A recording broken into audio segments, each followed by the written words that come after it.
David, can you talk? No, I cannot talk. Okay.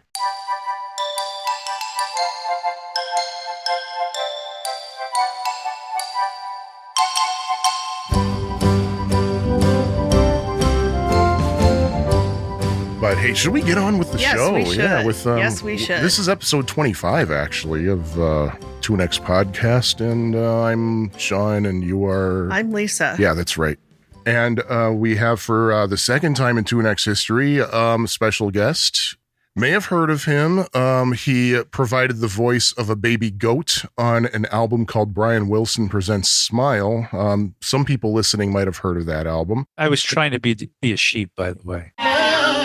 Oh, really? Well, you Yes. sounded great as a goat, I'll tell you that. I mean, Yeah, I mean, my cousin and I used to do little baby goat sounds, and it sounded just like what we did, so I loved it. Well, then again, I don't know what a baby sheep sounds like, so you might have been dead on accurate with that.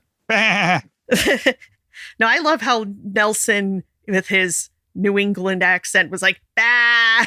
No, that's a perfect thing to do if you have a New England accent. Yeah, but anyway, the person we're talking to here is David Leaf. Thank you, David, for joining us. Really Yay. thrilled to have you. Happy to be back on TuneX, one of the most cleverly named podcasts in the universe. Yeah, we named it because there are two people with necks on here. So it's like, well, there are two necks providing the voices here. No. No. Okay. No, it's more like we were debating what to call it, and I always liked that title from the bootlegs. I just Tune X, like I just liked the sound of it. Yeah. And I like the look of the X, and I said, how about we just call it that? Yeah. So there you go. So the reason we have you here is because you are just on the verge of releasing a book called Smile: The Rise, Fall, and Resurrection of Brian Wilson. I got the title right, didn't I? Yes. Yes. Excellent. Okay. I was afraid that I was going to say the wrong thing, but I guess I didn't. So did you always plan to write this book, or was it, what was your approach to it? I'll put it to you that way. I never planned to write this book. A couple of years ago, after God Only Knows came out, I was talking to the publisher, the editor-in-chief at the publishing company, Omnibus Music, about a Smile book for 2024 that would celebrate the 20th anniversary of Brian Wilson Presents Smile premiering. And I said to him, what I want to do is publish a book of all the interviews I did for the Beautiful Dreamer documentary. And he said to me, nope, interview books don't do well for us. And I said, okay, what would do well for you? And he said, well, an oral history would do well for us. And I knew what he meant. And I was thinking to myself, oh my goodness, that is so much work. It was as Darian describes a Beautiful Dreamer, it was like a stack of dirty dishes. Yep. And I hesitated for about 12 seconds before I said, okay, yeah, we'll do it that way.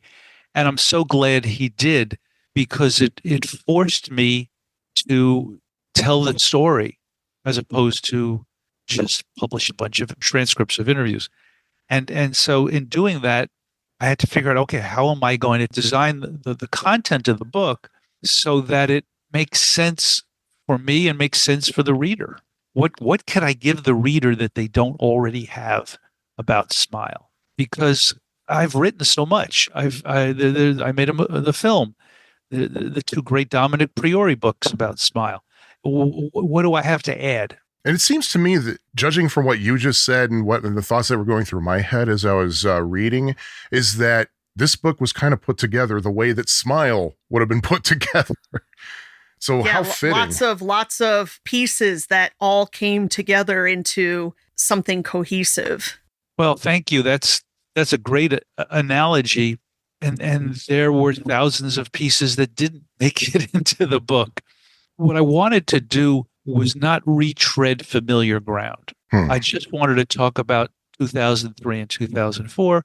And again, the editor said, no, you've got to explain what happened in 66 and 67 so that the reader understands why 2004 is such a big deal. And I really did not want to go back into those years again. But I'm glad I did. And I'm glad For example, at Van Dyke Parks, when I asked him to do a new interview for the book, said no.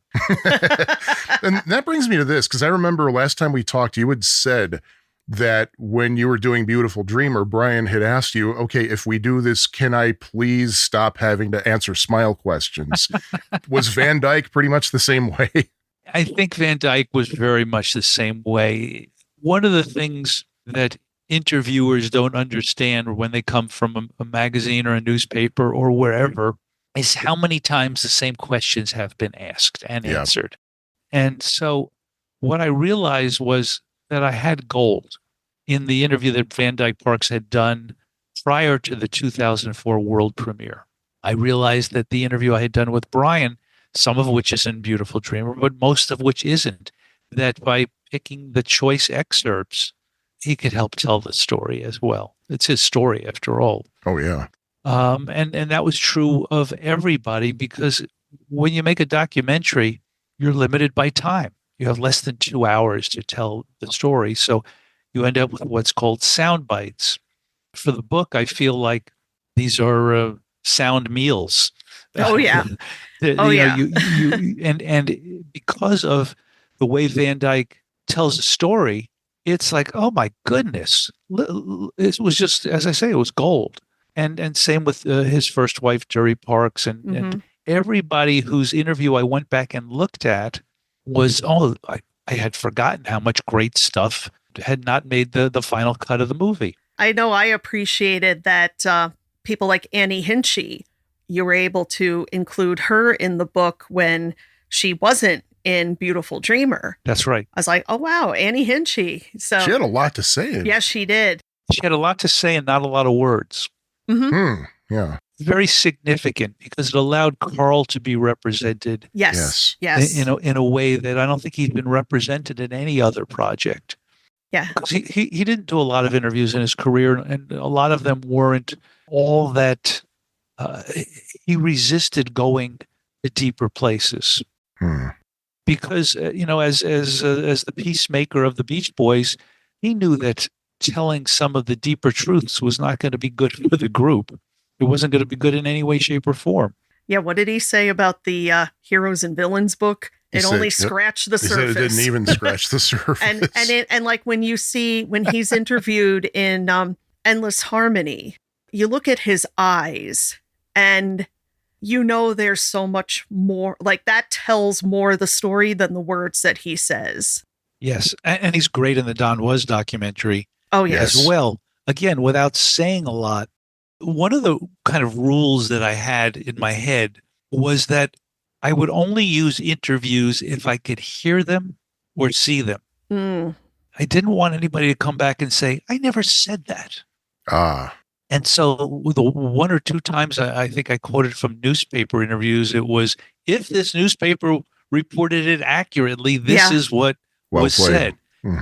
Which in the Beach Boys story, you kind of have to have that caveat because there are, even going back to Capitol press releases, which would appear to be legitimate sources. We know some of them were PR fluff, basically. PR fluff and stories fabricated, at least partially, by Murray. So they don't really tell the truth, or they tell maybe a truth, but... Well, one of the things that I've come to understand, because you remember when I wrote The Beach Boys and the California Myth, I was a kid. I was in my 20s. I was an outsider trying to understand what had happened. Now I'm the quote unquote elder statesman of this all. And in my maturity, if I can pat myself on the back for that, I now understand that the way I tell the story is just the way I tell the story. I think I use the analogy of a kaleidoscope in the book, that you look through a kaleidoscope and you see things one way, and then you turn it, you see it another way. And so everybody has their story. I felt by giving voice to as many people as possible in the book, it would end up being as close to the story as one could get. And in terms of 2003, 2004, I was there. So I was filming. I saw with my own eyes. So I had a good sense of what to tell. Now, all of that said, for the book, I went back and did 25 new interviews. Mm-hmm. Again, I wasn't planning to do those, but okay, let's hear what people have to say in retrospect, especially the living band members. There were people who I had interviewed for the film who were in one way or another part of Brian's world, like Glenn Maxett, who was running Royal Festival Hall, and Richie Davis, who was running the audio board. What did they have to say about all this? So again, it just widens the picture. So there's a piece of everybody's story in it. To the best I could do it, it was difficult. The only difficulty I ran into in terms of the Beach Boys themselves is, of course, Dennis and Carl aren't with us and couldn't do interviews. So I had to rely on whatever there was archivally. And Mike Allen Bruce, because of the contract with Genesis Books, I was told by their manager, couldn't do new interviews because they were doing this book, The Beach Boys by the Beach Boys. Yeah. Ah, okay. And, I purposely didn't take any quotes from that book. However, when the box set came out, they did a bunch of promo interviews that I could see and listen to. And it's like, oh, okay. Well, that's them talking about Smile. You see, we were actually talking about that last night because that's what we do. We talk about the Beach Boys in our marriage here. But I was talking about how it seems that time has kind of changed people's opinions. Like, this is a story I've told people before. Like, some years ago, I think it was maybe 2015, 2014, we were at a Brian concert and he was about to do Surf's Up, and Brian just introed it by basically putting it down. He's like, oh, I never liked this song. I hate it, but we're going to do it anyway. And he was rolling his eyes the whole time he sang it. But I remember after Brian said that, Al Jardine, he said, Brian, what are you talking about? It's from Smile. It's one of the most greatest pieces of music ever written.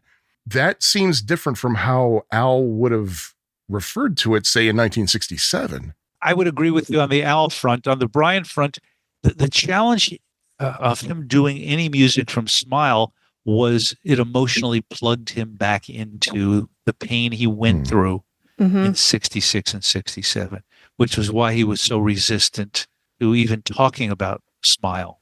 So even after Brian Wilson presents Smile, there were probably days where he just didn't want to go back to it.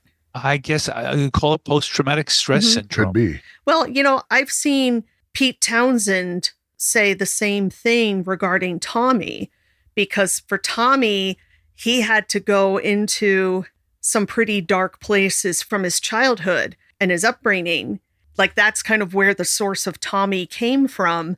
And he admitted that, and I don't remember where I saw him say this or where I read it, but there were times like I'll play it because it's what people want to hear and he knows it's great and whatever, but it still at times was tough for him and hurt him because it came from a painful place. Sure. So, it's funny you mentioned Pete, because people used to ask me about interviewing Brian. Did I have any advice I could give them? And I would always say, do not ask a yes or no question, because you will get a yes or no answer. And I would say, if you ask Pete Townsend a yes or no question, he'll say yes or no, and then he'll elaborate for 20 minutes because he's smart and articulate and loves to talk about it. It's almost like self-psychotherapy, if you will. Yeah.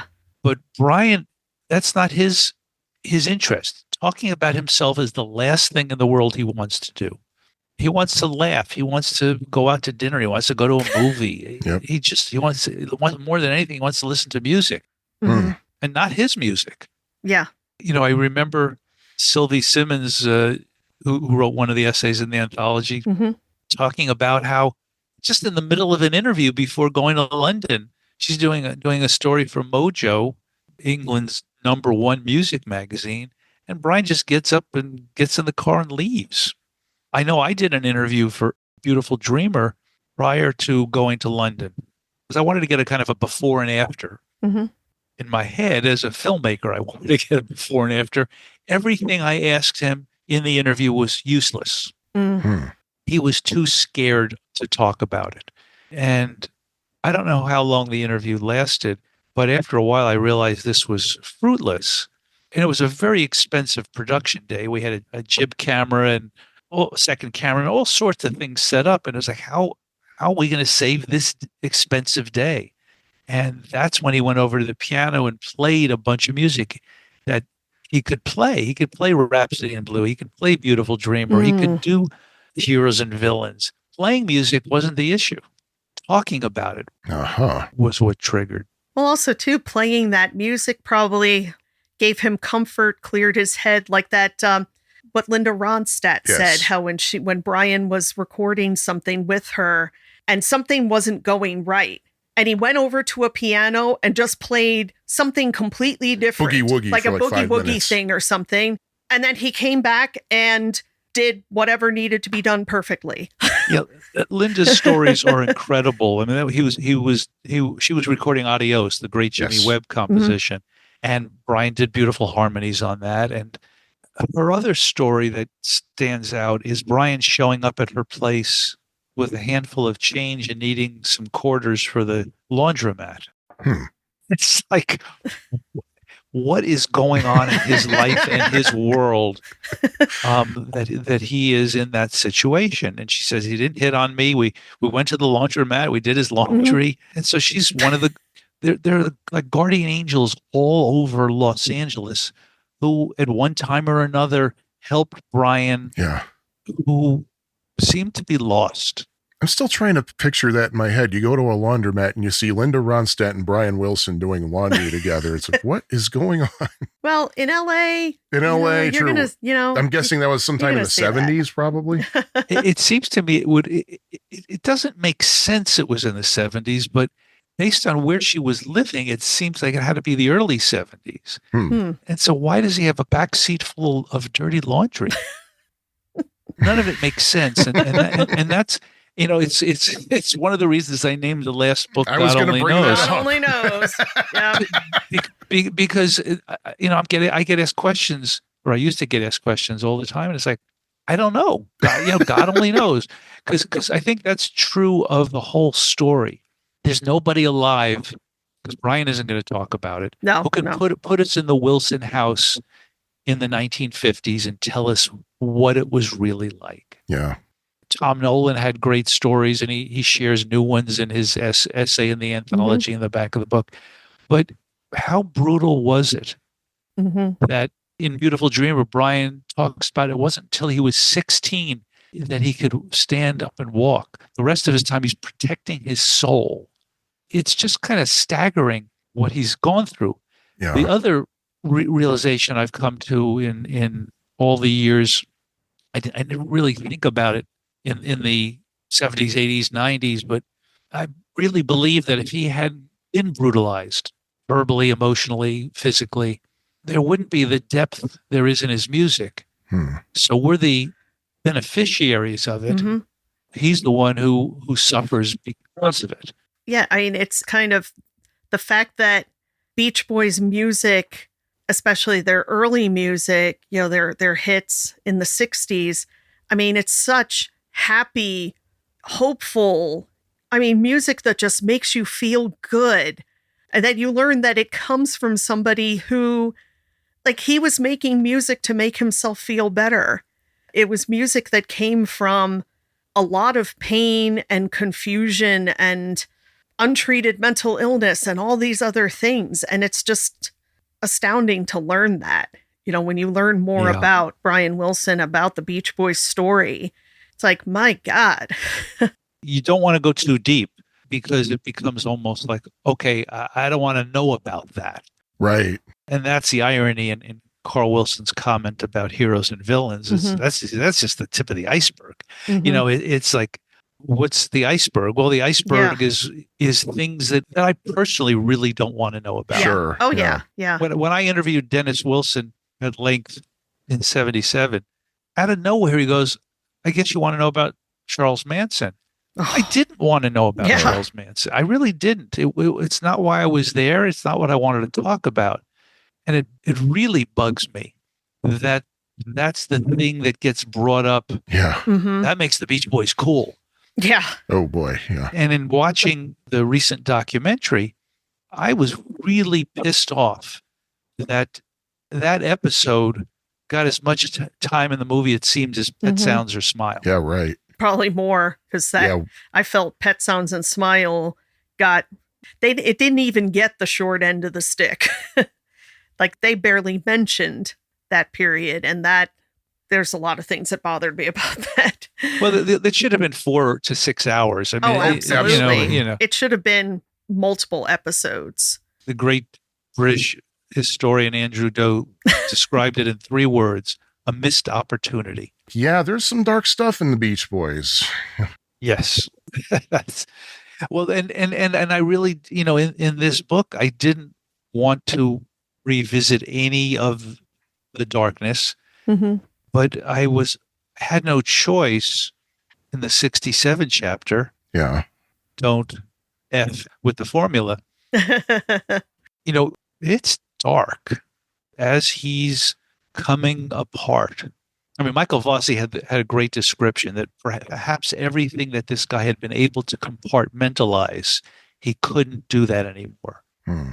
I see the book and Beautiful Dreamer as going hand in hand. There are things that you want Beautiful Dreamer, you want to be able to see and hear different things that are said. And of course, one of my favorite things in Beautiful Dreamer is the "Thank God Brian wasn't there" montage. You got to have that. But the book, again, as we said, the book allows a lot more time and space to tell more of the story. And I appreciate that Van Dyke and others, David Anderle and Michael Vossi, just kind of acknowledging like they were seeing a train wreck and knew that they couldn't do anything about it because, for multiple reasons, and that they had to walk away, more probably for their own self-preservation more than anything else. But to have more of that story, especially from Van Dyke Parks, I really appreciated reading that it was even more than what he had said in the past about just knowing what was happening and like, what do I do? What can I do? To me, the in-depth pieces for Van Dyke are, if you pick the 5 best things about this book, that would be, he would be one of them. One of the things I didn't do, for better or for worse, I did not go and read any other interviews that Van Dyke had given anywhere else. The book was insular in the sense it was, if I hadn't done the interviews, it wasn't going to be in this book, with a few exceptions of a radio documentary or a newspaper clipping, because it was so hard to find other commentary from the Beach Boys about Smile. So what Van Dyke had to say was great. My favorite kind of one-line review of the book is, in regard to what you were saying, Lisa, is that Nelson Bragg said, this book makes Beautiful Dreamer look like the Cliff Notes version of the story. He's kind of right. Yeah, it does, because the book expands upon a lot. I'm going to need to read this again. Yeah, we all are. Everybody. Several times, just because there's so much. And there's so much to take in. Oh, yeah. There's so much to take in, so much to ponder, and just get a fuller sense of this entire story, both the 1966-67 part and the 2003-2004 part. And it's deep and it's rich and it's wide. And I mean, there's just so much. I really, really enjoyed this book, and I'm glad you did it. Yeah. I'm glad having done it. Yes, it was, because when you're writing it and you're piecing it together and then you're going through it, and I don't know how many dozen times I've now been through it, and it is dense and it's intense. And honestly, the thing that surprised me the most, because we know the ending, we know he's going to walk up the steps at Royal Festival Hall and perform, because it says it at the very beginning of the book. This is a celebration of what he did. And yet in the interviews with the band members and Van Dyke, there's a sense like, is it going to happen? It's like Apollo 13. Well, I was thinking that too. No, we know. That's one of my favorite movies, is Apollo 13. And again, we're talking about a true story. I had read Jim Lovell's book. I knew the story, but yet every time I watch that movie, when they're waiting for them to re-enter, and it's going to be 3 minutes of radio silence, And then they start calling for, it's like, are they going to make, of course they're going to make it. I've seen this movie 100 times, but every time I watch it, I still am like, are those chutes going to open? Are they going to make it? So yeah, it's that same feeling. Yeah. Yeah. And Wow, my overall feeling was I never felt this way before about February 20th, 2004. But as I was reading the book, I actually felt that I was there. I felt like I was being put right there. So did I. Felt the tension. I was getting emotion. I was feeling like I was sitting in that audience and I was hearing the music in my head. And I don't know, maybe it's because we've been to London a couple of times since. Yeah, I don't know. But I don't yeah, we actually went to Royal Festival Hall and stood outside and we're like, this is where it happened. Yeah, we just kind of stared at it for a couple of minutes. But it's we're actually trying to get a plaque put up at Royal Festival Hall. plaque? One of those to blue mark ones? it. Oh yeah. Oh. Yeah. Oh, that would be great. But yeah, I actually went back to the audience recording that we have from February 20th, which I've heard many times, but I went and listened to after wind chimes where they play what we knew at that time as Heroes and Villains intro, as it was on the Good Vibrations box set. And it's like, I tried to put myself in that audience, like, oh my God, like what must people have been thinking that like, okay, they're playing this. Is fire going to come next? And is it going to be happen? A candle? Ooh. What's going to happen? And I mean, people must have just been like, you're going up the roller coaster. You're going, clackety clackety up to the top of that first drop. And then the drums and the cymbal crash. And there it was. And it's like, just to hear fire being performed live with Brian right there, not panicking, not running off, not crying, just being into it because we've seen the film. And it's just, yeah, I had to put myself in that space. We were all in tears. Oh yeah. Yeah. I mean, the whole place, because the first night was filled with, for lack of a better word, fanatics, smile fanatics. Yeah. And you had to be there. You had to be there. And I had no intention of ever making a documentary. It was never on my mind when Brian announced it. I mean, and I was already making documentaries, so it wasn't like it would be that odd a thought. But no, my friend's going to do this crazy thing. Okay. Because I remember coming back from London and saying to Eva, we've got to, make sure we can go over that week and book tickets and hotels and everything, not knowing what was going to happen after Brian said, I need you to be there. So, of course, we know when it was announced, when the press releases was put out, and when Brian actually said, we're going to finish Smile. When did you find out? And how did that make you feel? I found out the same way the press did. Oh, you didn't know beforehand? I don't think so. Wow. I think maybe I found out a day or two before. Okay. When I found out, it was such a surreal abstraction. It was like, what are they talking about? I had been involved with kind of encouraging him to embrace the music.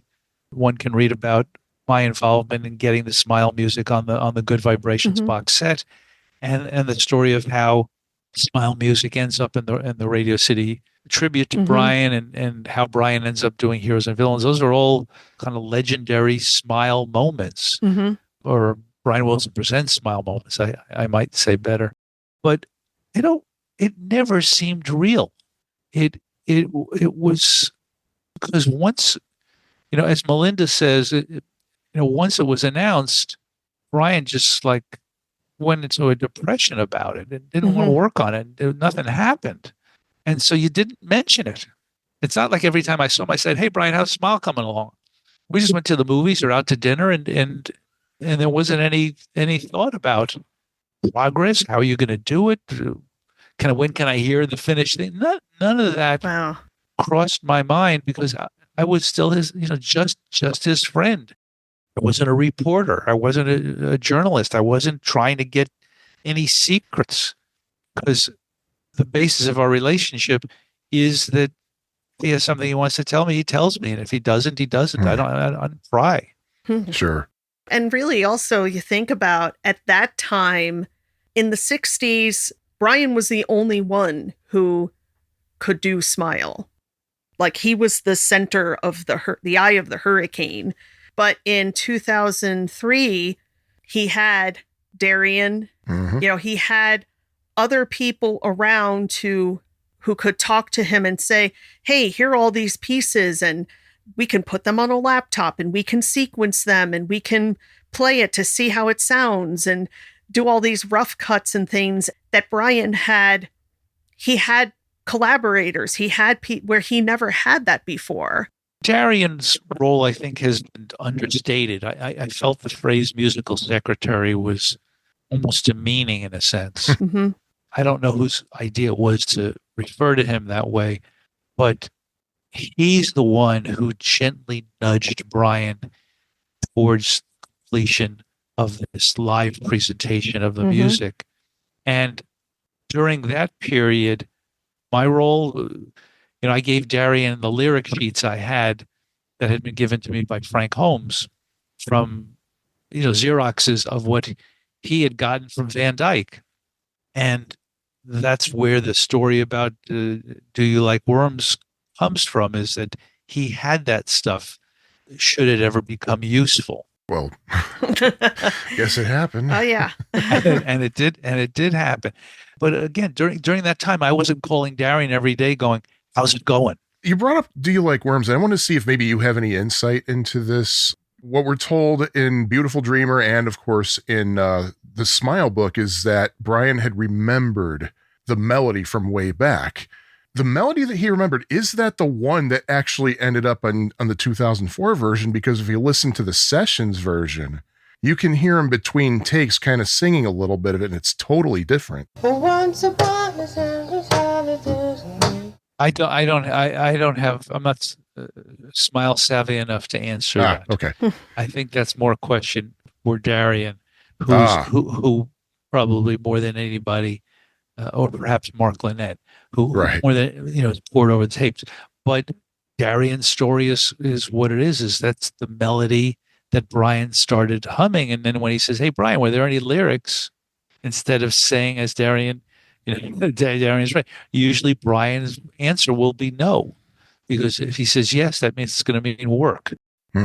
It's not that Brian was lazy. It's just that there was this 30-something-year-old fear of anything to do with Smile that he was confronting on a daily basis. And Darian is the real hero here.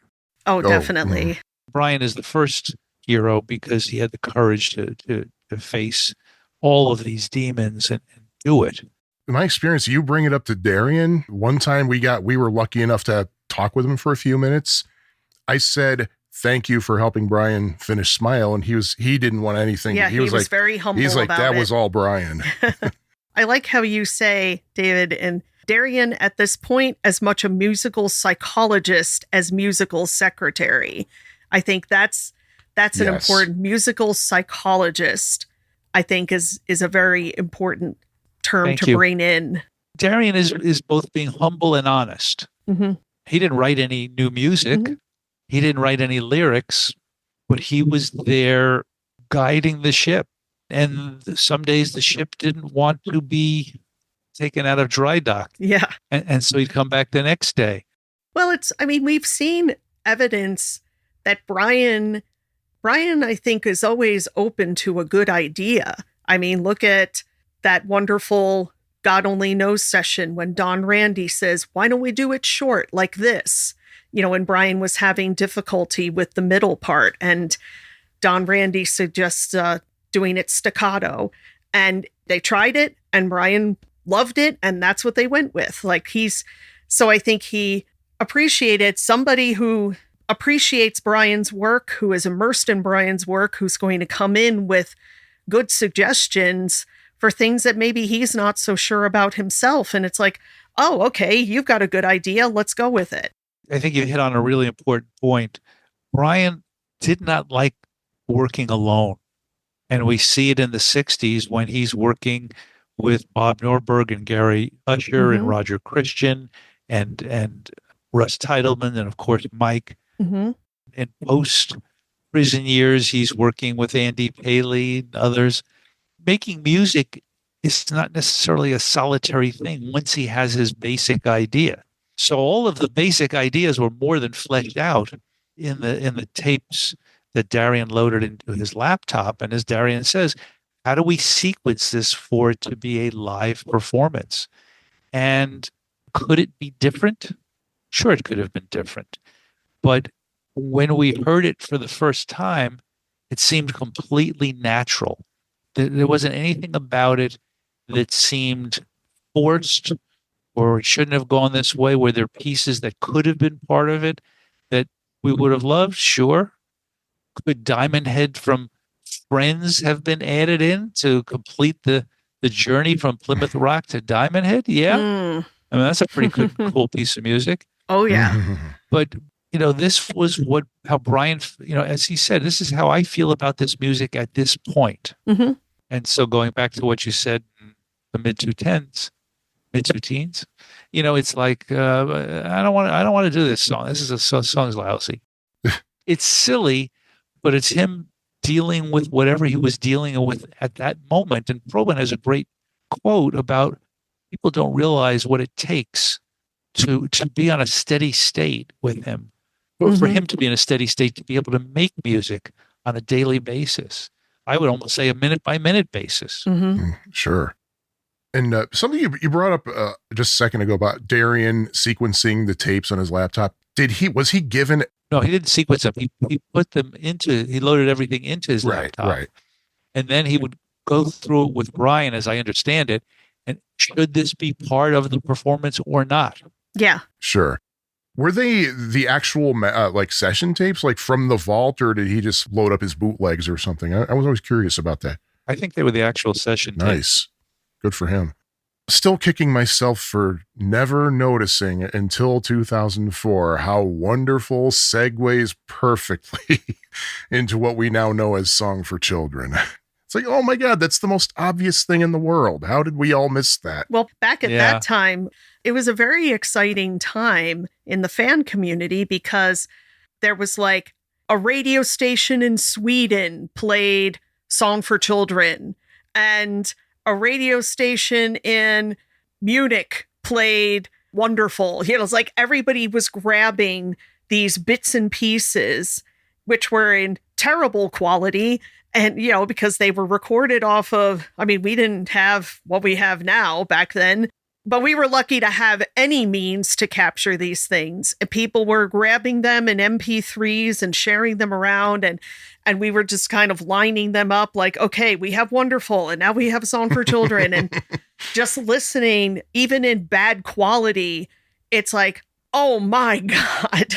It was wild to just get these little bits and hints of what this was going to be. Yeah, I think that's maybe what's so frustrating about the 1967 chapter, because clearly there was already an album's worth of music beautifully recorded. Yes. Mm-hmm. And I was stunned when Brian said, I figured I needed a year to do what I wanted to do, and nobody would give me a year. I don't know what he would have. Obviously, nobody knows what he would have done in that year, but it was the pieces of a puzzle that, to this day, we don't know. I remember in the mid '90s, after the Good Vibrations box was done, and I had gone up to his place in '93 with the track listing for the Good Vibrations box, which Andy Paley and I had worked on, and there was one song he didn't want on the box.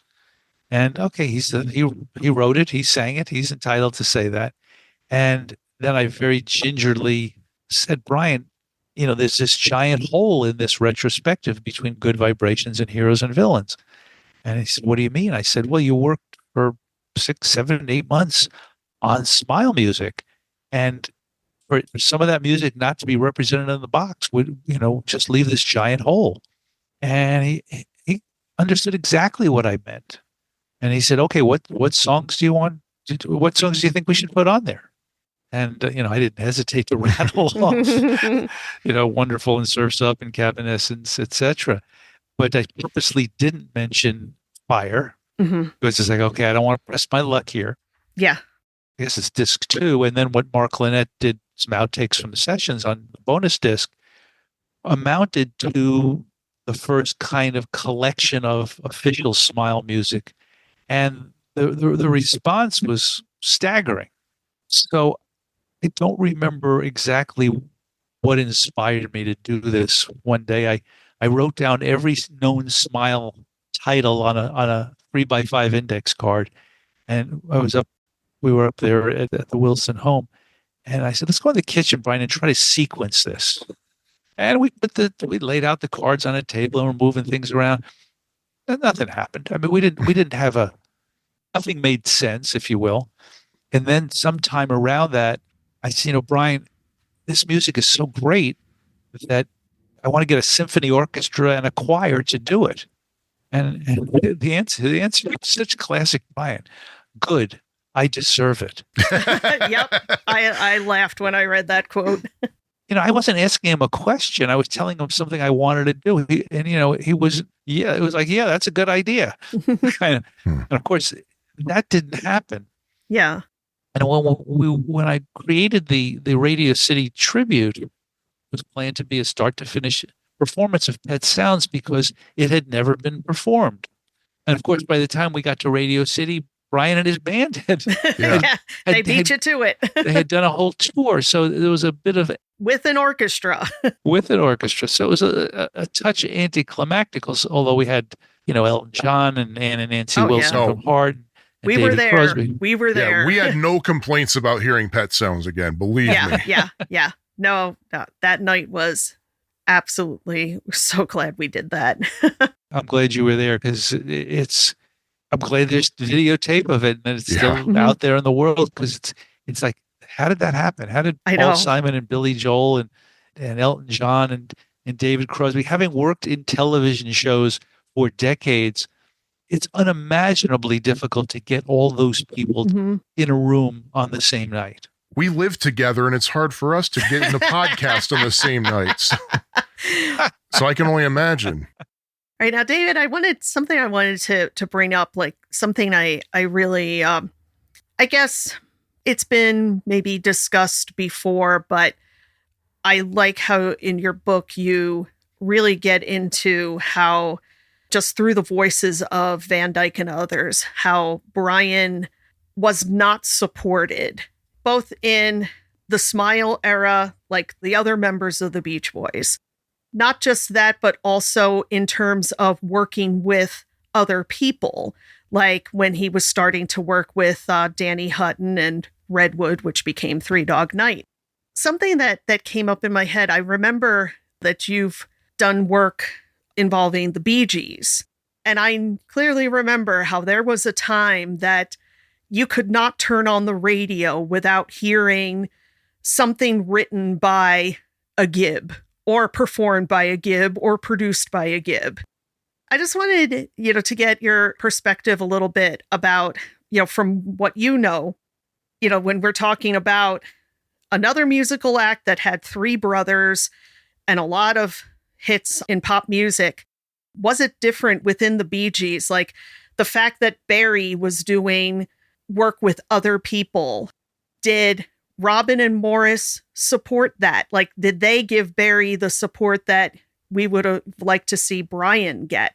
Like, kind of, if you could talk about that a little bit, because that's something that came up and I was just curious about that, like a different situation where you have a popular musician in a popular group, but also branching out and working with other artists.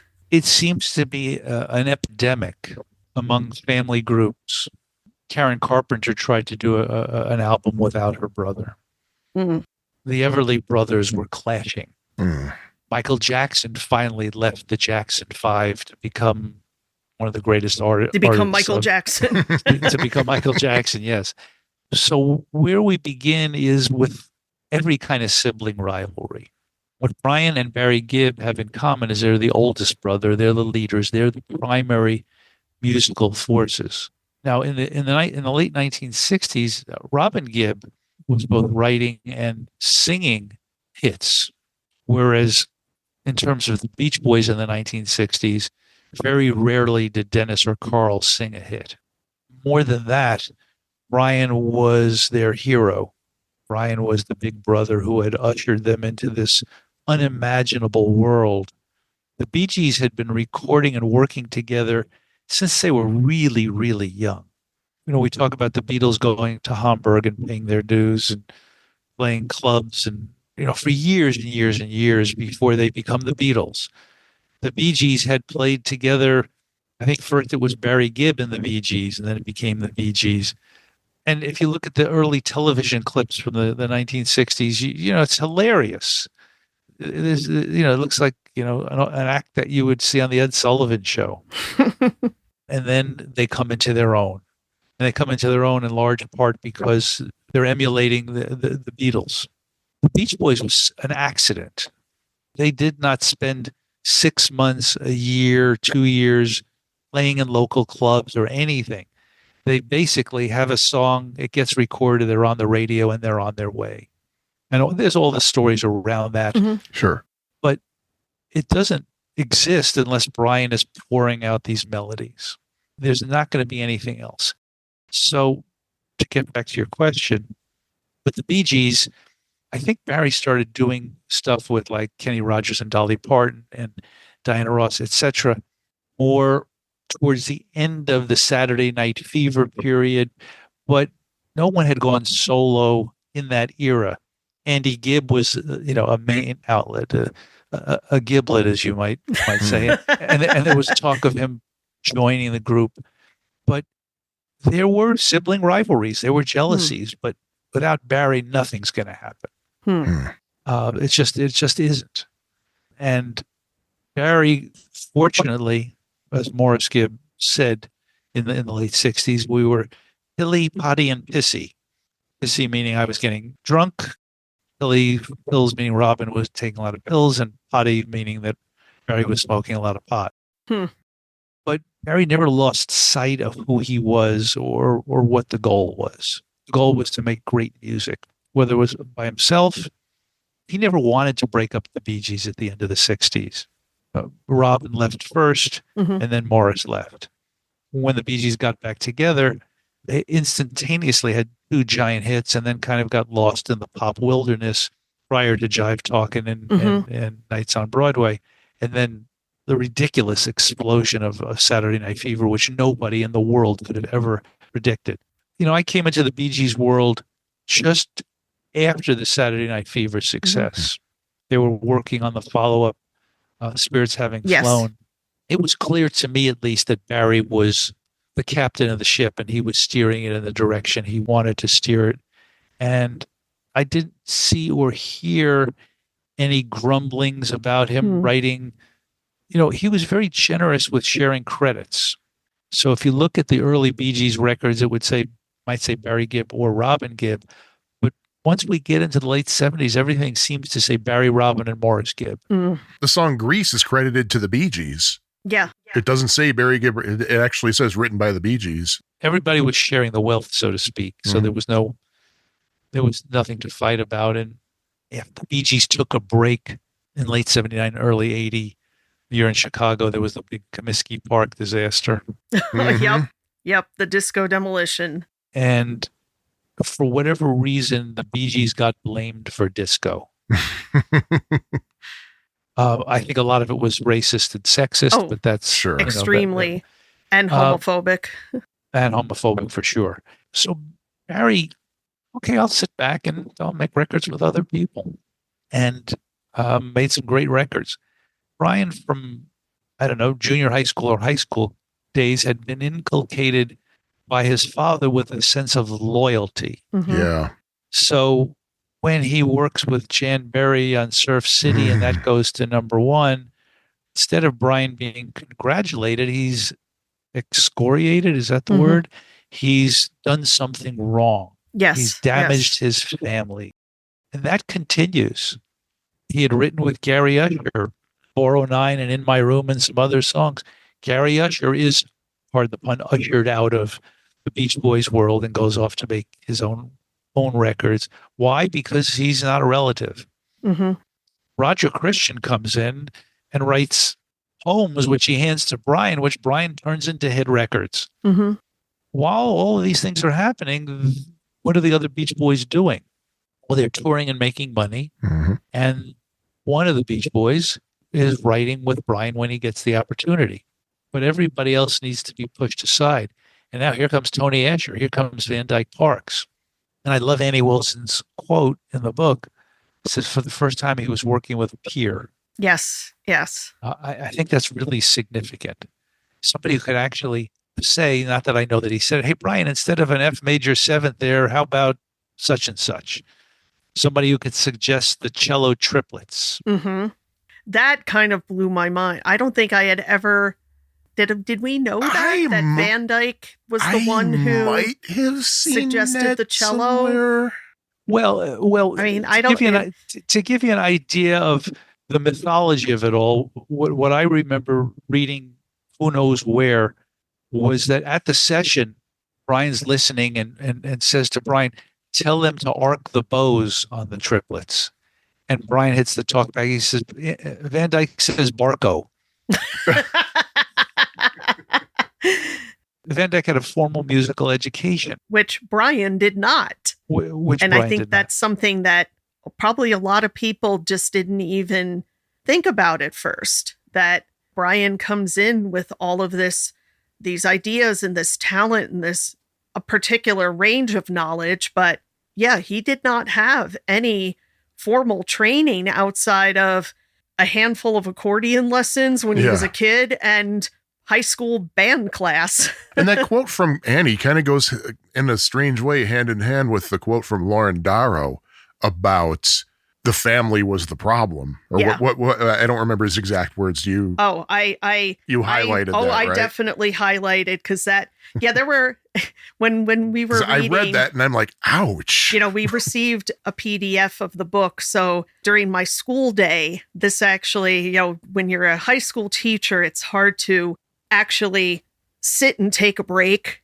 because you always have kids coming in to talk to you or you're pulled into a meeting or whatever. But I actually made myself not do any work for a class period and just read this book and highlighted things in the PDF. Right. So I would message Sean when I would come across something that was just wow. And so, this quote from Lauren Darrow, Brian fell in with the wrong crowd. It was his family. I was like, whoa, he went there. Well, again, you think of the guy leaves home and he moves into an apartment, and in that same apartment building are Dave Nolan, and he makes a record called The Survivors, which sounded like a great Beach Boys record. Mm-hmm. And if it had the Beach Boys name on it, might have been a hit. Oh, yeah. He writes a song called Guess I'm Dumb, a terrific song with Russ Titleman. And somebody says, we don't know who, the Beach Boys can't be dumb. We don't want to say, Guess I'm Dumb. So he records it with Glenn Campbell. He records it with Glenn Campbell, and it's a beautiful record. I love it. Now we get to finally your question. So now he has decided to shelve Smile for the myriad reasons that I outline in the book. He has 3 willing singers who will follow him off the edge of the earth. Chuck Negron, Corey Wells, and David Hutton. Would that have been a possibility? Would Brian, do you know if Brian ever considered, well, maybe this won't be a Beach Boys project, but I could be a solo project and I could get Corey and Danny and Chuck to help me out? No, I don't think he thought of it as a solo project. He thought of it as the Beach Boys are giving me aggravation. Yeah. They gave me, I got it on Pet Sounds. I got it on Good Vibrations. Why is it taking so long? Why are you spending so much? I get it on Smile. Let me work with musicians. You never had any trouble with the A-list musicians who were not called the Wrecking Crew. Yeah. I noticed in your book, you kind of mentioned, in fact, let me see if I can get the actual quote here that I wrote down. They were the best. They're the best in LA. I mean, they're working with Quincy Jones. It's a click. Nothing. Yep. Well, the click, and there was the other. You say the first call. A clique of first call players who are I'm thinking, oh, is that a little sly reference to the other names they went by? Well, it's not so much a sly reference. It's that when Hal Blaine wrote his book and called it The Wrecking Crew, It upset Carol Kay. Yeah. Because we said we were not known as the Wrecking Crew. It was Hal being funny, because Hal was a jokester, and it's like, oh yeah, well, everybody said we're going to wreck the music business, but they were not known as the Wrecking Crew Right. until he put that moniker on them, and now they're forever known as the Wrecking Crew, which is why I went out of my way to make it clear that they were the best. They were jazz and classical musicians who could play the music Brian needed them to play. So there was never anything but great cooperation from them. Yes. Participation. They're adding their ideas where they can. And in Tom Nolan's essay that's in the anthology, when he talks about, I think it's Barney Kessel, talks about a piece of 12th music. Street Rag. Yeah. There was a relationship of respect. It wasn't adulation. It wasn't, we need him to make a living, but we love playing on his dates. So he was still writing mind-blowing music like Can't Wait Too Long. After he shelved Smile, that could have been on Smile. I mean, it's like, what a piece of music that is. It's so simple yet amazing. But when he did shelve Smile, like, was it that he was no longer competitive? And if that was like, he no longer had to worry about matching or outdoing the Beatles and all these other people? Nobody really knows, but it seems like he was burned out, that his ambition was burned out, except not long after he shelved Smile, there he is in the studio cutting Time to Get Alone and Darlin' with these three singers who are thrilled to be working with him. Yeah. And are going to be on Brother Records, which was specifically set up for non-Beach Boys projects. Just wanted to step in with a question I had written down. Do you know because we couldn't think of if we had ever heard this, do you know if a recording of Darlin' with Redwood has ever surfaced? That hasn't surfaced. When I worked on a Three Dog Night anthology with my dear departed friend Gary Stewart, Time to Get Alone made its appearance there. When I worked on the Beach Boys 25th anniversary special, my first job is in the Writers Guild. It was a job that got me into the Writers Guild. We're sitting around with the producer and the talent booker and everybody and saying, who else can we get to be on this special? And I said, well, there's a group Three Dog Night, before they were Three Dog Night, was going to record Beach Boys hit Darlin'. And like within 30 seconds, it was like, wow, great, let's get them. So that's why Three Dog Night is on that special. And so that's the only version of them singing Darlin' that I'm aware of. Because it seems that at some point, if you read Chuck Negron's book, Three Dog Nightmare, he's much more to the point about what it felt like when this happened. I did read that chapter once, and I'm like, wow.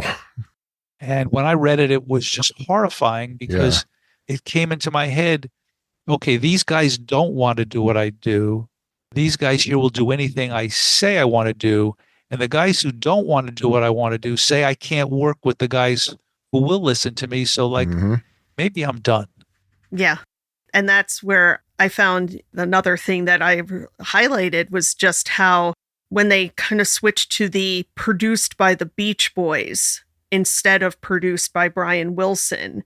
And it was like Brian taking a step back, not taking ownership, I'm not piloting the ship here, unlike Barry Gibb. Like, it's not me anymore. Even if Brian was the one at the board, he didn't feel like he was the producer anymore. And I went and actually looked through some things, and because I'd never thought about this before, that after Smile was canceled, there are only 3 Beach Boys albums that carry the credit produced by Brian Wilson.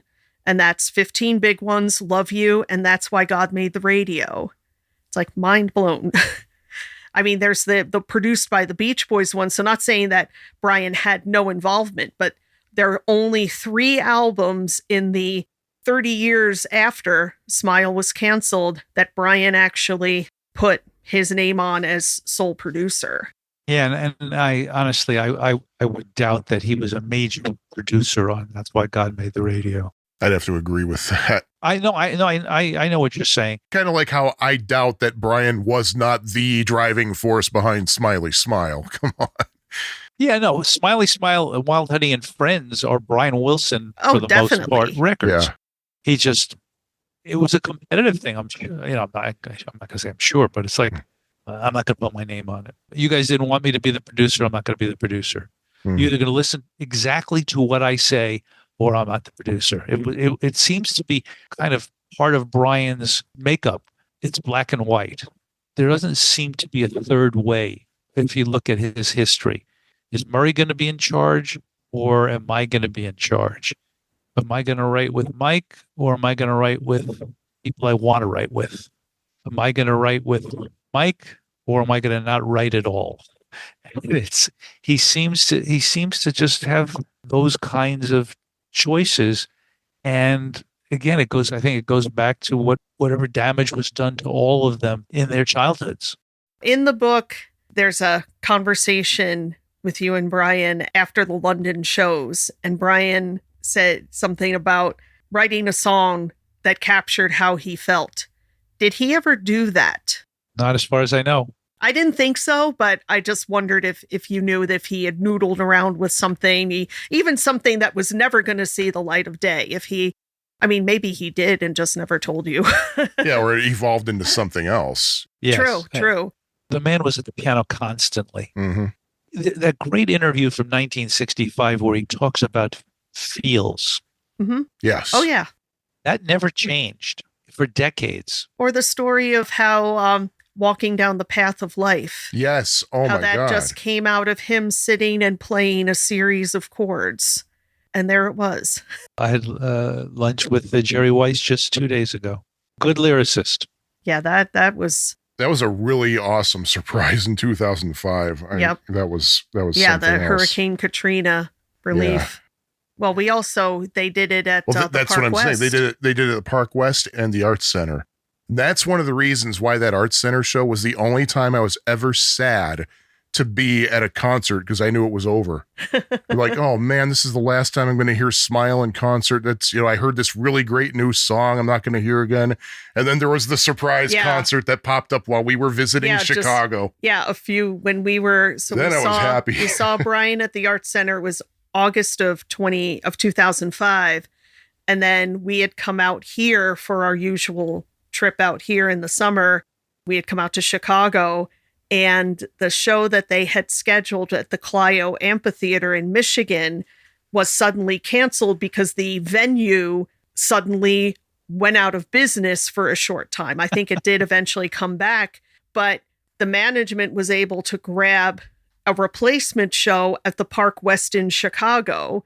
It was announced maybe 2 or 3 days in advance. And it sold out. It was $60 a ticket, general admission. And we were able to grab 2 tickets, and we got there, and the seats weren't assigned. So when they let us in, we just kept going towards the stage until we got there and sat literally at Brian's feet. We could hear his voice before it got into the microphone. That was a night. that was a really good experience, man. Oh. And it was a Smile show. Yeah. Speaking of Smile and all that. Speaking of Smile. Which is the whole reason we're talking in the first place. The whole reason you write the damn book. You didn't ask me why I wrote the book. If we didn't, we'll get to that. But this is the rabid fan, before I forget, the rabid fan in me who wants everything. There is talk in the book about the initial version of Smile that Darian had recorded and passed out to all the bands so they could learn it, so they could perform it and all that. Does that still exist? And what are the chances that could come out someday as maybe a special expanded edition of Brian Wilson Presents Smile? Great question. I have no idea. Okay. I'm sure it exists. I'm sure Darian kept a copy, or Nelson kept a copy. It was just too precious a thing for anyone not to keep. Yeah. And while we're at it, why did you write the book? I have all of this stuff in my storage area. All of these recordings, all of these transcripts, all of these tapes. If I don't do this, it doesn't exist. It's making sure that it becomes part of the public record, if you will, so that when we're all gone and people want to study Brian as people study Beethoven and Bach, that there will be people be able to read about it and read about it in depth and read about it from every angle, So it's not just about the people in the band and the people in the production team, but we hear from the fans who were there. We hear from the critics. We get is all around a view as I could give. And that's what I think is special about both this book and Beautiful Dreamer, that you give some space to the fans. And just like how Brian Wilson Presents Smile itself was dedicated to the fans.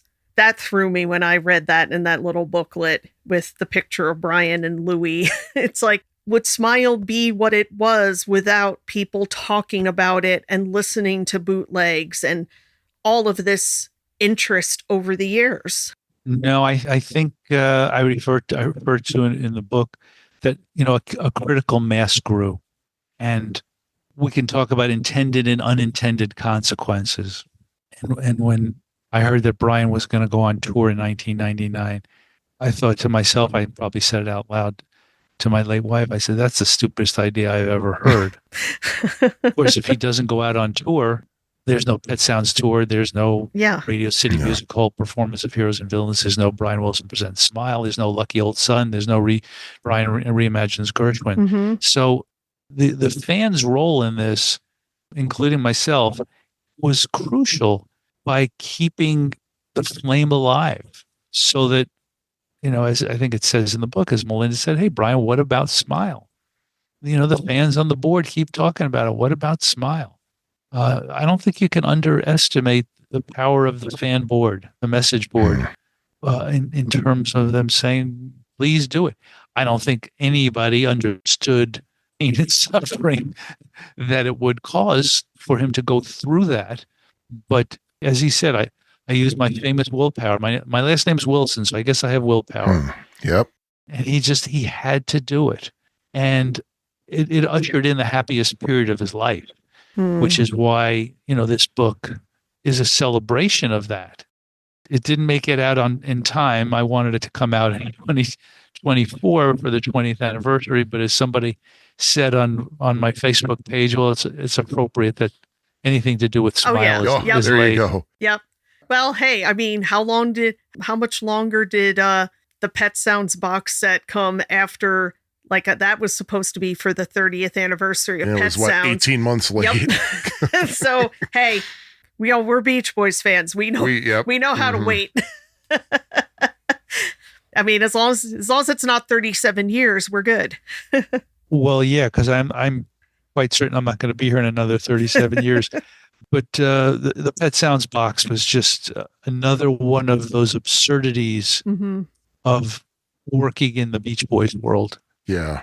And there are many. And I think you hit the nail right on the head when you talked about how basically Smiled ushered in like such happiness with Brian, because when we saw Brian do Smile on October 2nd, 2004, that was a completely different Brian from what we had seen just a year earlier.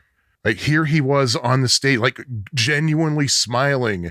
I saw him run up to the front to pose for a picture when someone took out a camera. Yep. He was cracking jokes, and we were like, who is this guy? And at Carnegie Hall, I have video on my little camera at the end of Good Vibrations. He got up and danced a jig. He danced.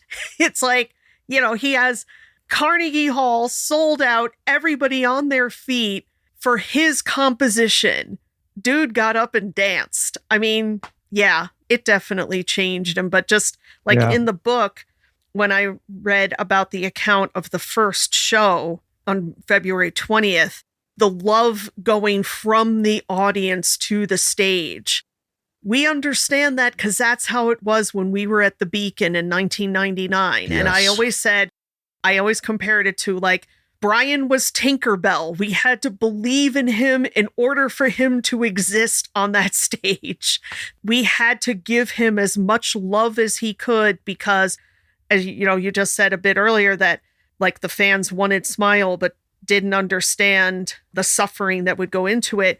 I mean, we didn't know the depth of it, but we knew that there was something. We knew Brian needed to know that we loved him, and just him being there was enough.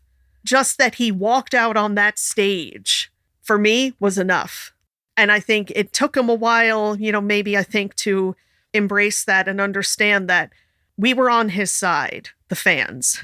And what did I say at the end of the show? I said, well, we have something we can tell our grandkids, and this will never happen again. There's no way Brian will ever agree to do this again. Well, I was sitting in the Beacon thinking, okay, we're never going to hear Heroes and Villains. We're never going to hear Surf's Up. But just a few years later, we did.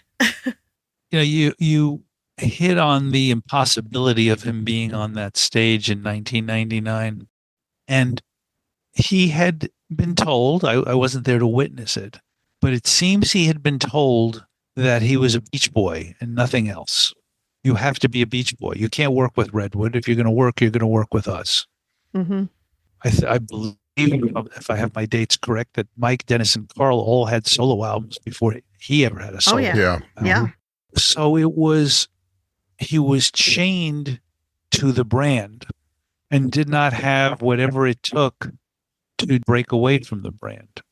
I mean, imagine if in 1969, Breakaway had been the last Beach Boys single on Capitol, and 2020 had been the last album, and then that was the end of the Beach Boys, and the three brothers Wilson had gone off and formed a group. What would have happened? I have thought about that. Like, when you think in the 70s, you had the Allman Brothers Band, like what if we had the Wilson Brothers Band? What if that had happened? When you look at the kind of music Carl was producing, the music on Holland and the work that he did with the Flame, if it was like that kind of music, it would have worked. It would have fit. It would have been for that time. But it didn't happen. Clearly, nobody in radio was going to play a record that had the Beach Boys name on it. Yep. I mean, it was just not cool.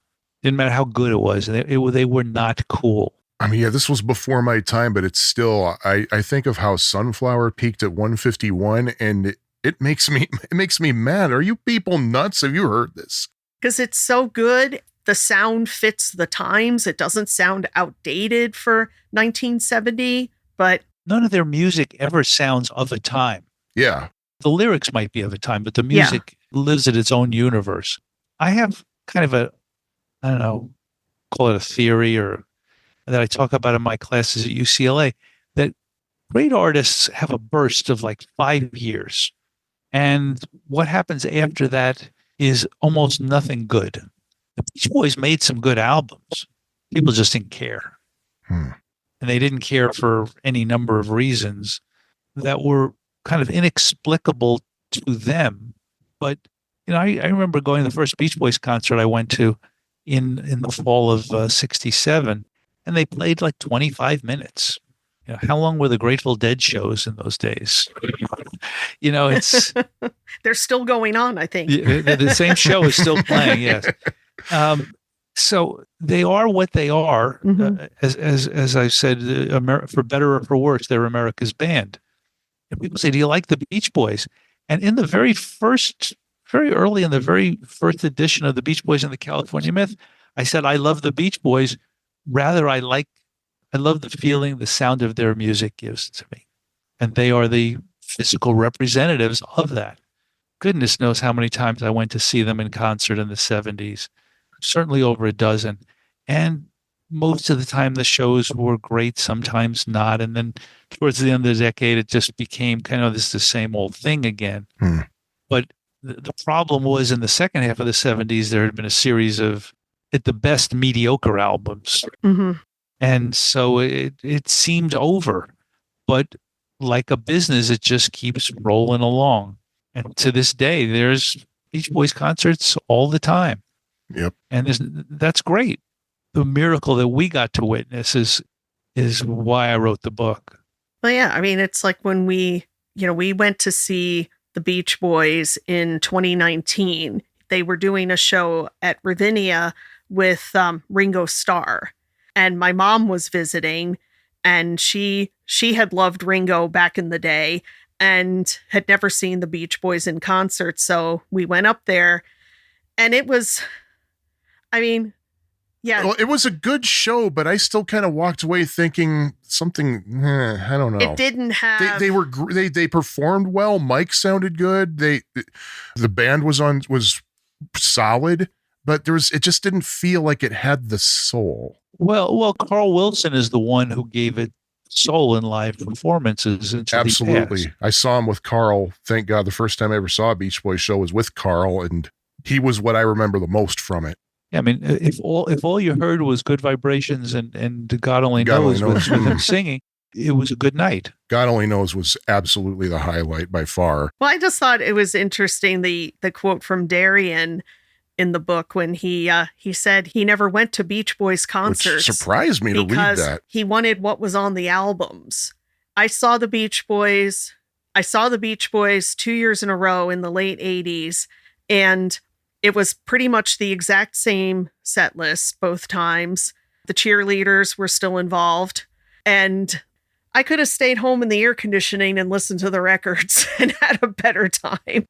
It just felt very phoned in. And of course, the crazy thing is, after that 2019 Beach Boys show, a couple of months later, we saw Brian, and Brian wasn't on his best that night. He was kind of drifting in and out. Brian was having an off night. I still walked away thinking, okay, that was much better. Well, what you had, and again, the key element is Darian. Mm-hmm. Yes. Darian is the one who deconstructed and reconstructed the arrangements for the band. Mm-hmm. So they were playing the original recorded arrangements.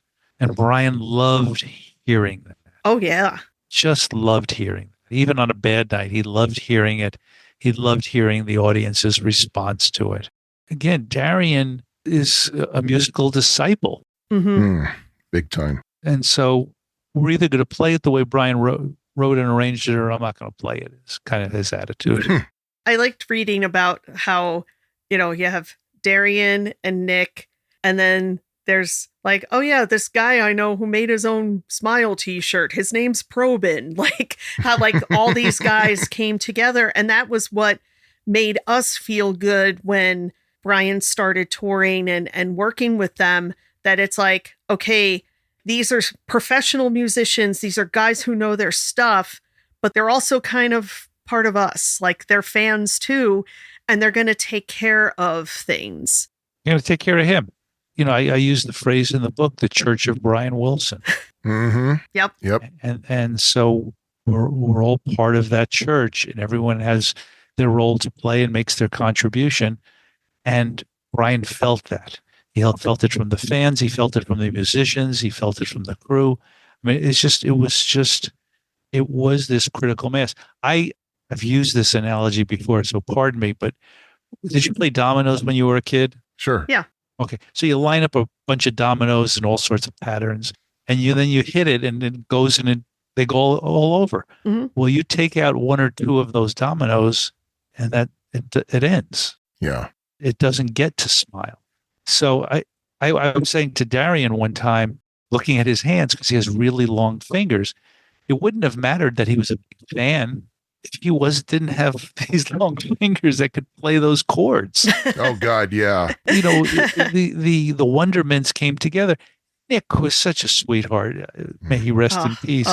His what he had to say about, well, we didn't just want to play the notes. We wanted to get the exact guitar and the exact tuning and the exact amplifier to reproduce the sound as close as possible to what Brian had done.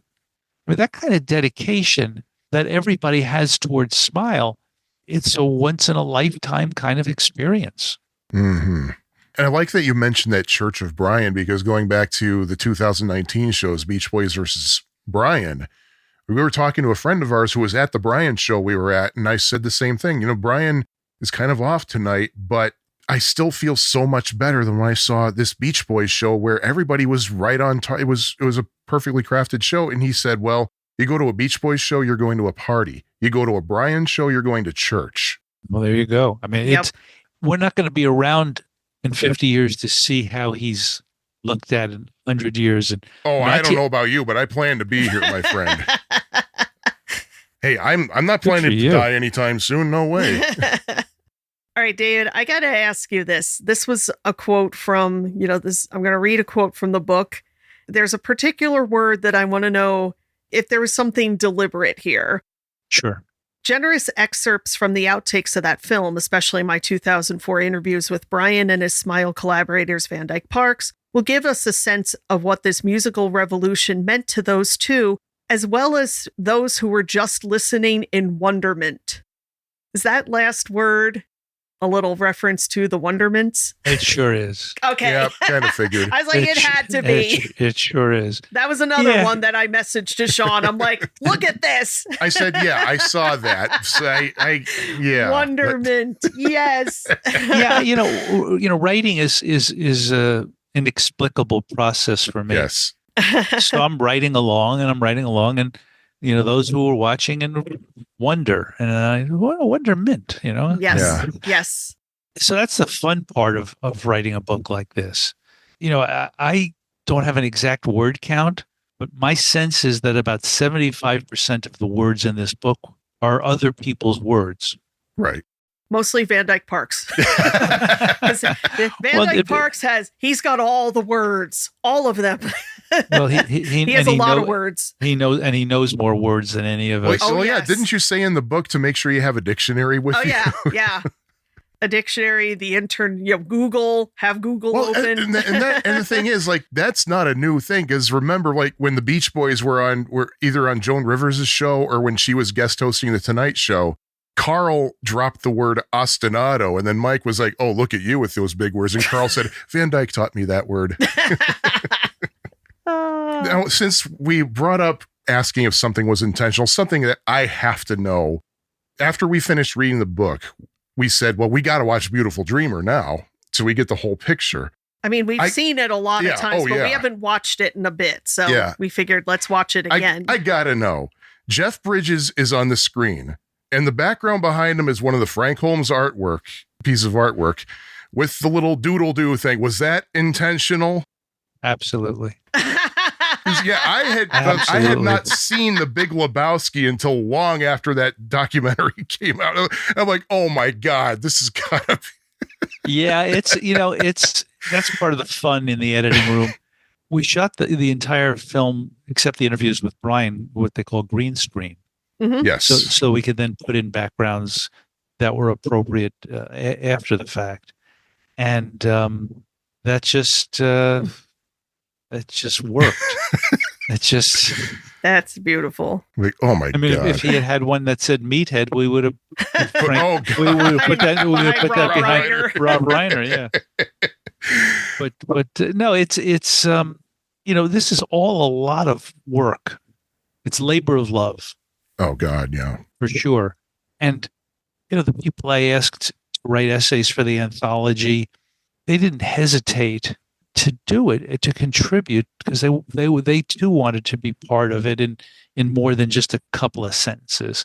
And they were people who I thought had something to say that had earned them to write, that I felt they had something to say that earned them the right to say more than a couple of sentences. And Tom Nolan's was just wonderful. I mean, the story of Brian and then the loudspeaker outside the Wilson home is just, it's just where do you get these stories? You can only get them from the people who were there, and that's an ever shrinking list. Oh God, yeah. In my Beach Boys class at UCLA last year, my first guest was Rich Sloan. Oh, nice! Wow. And 1 week, Darian, Nelson, and Probin came and played 3 songs from Smile. Oh my God.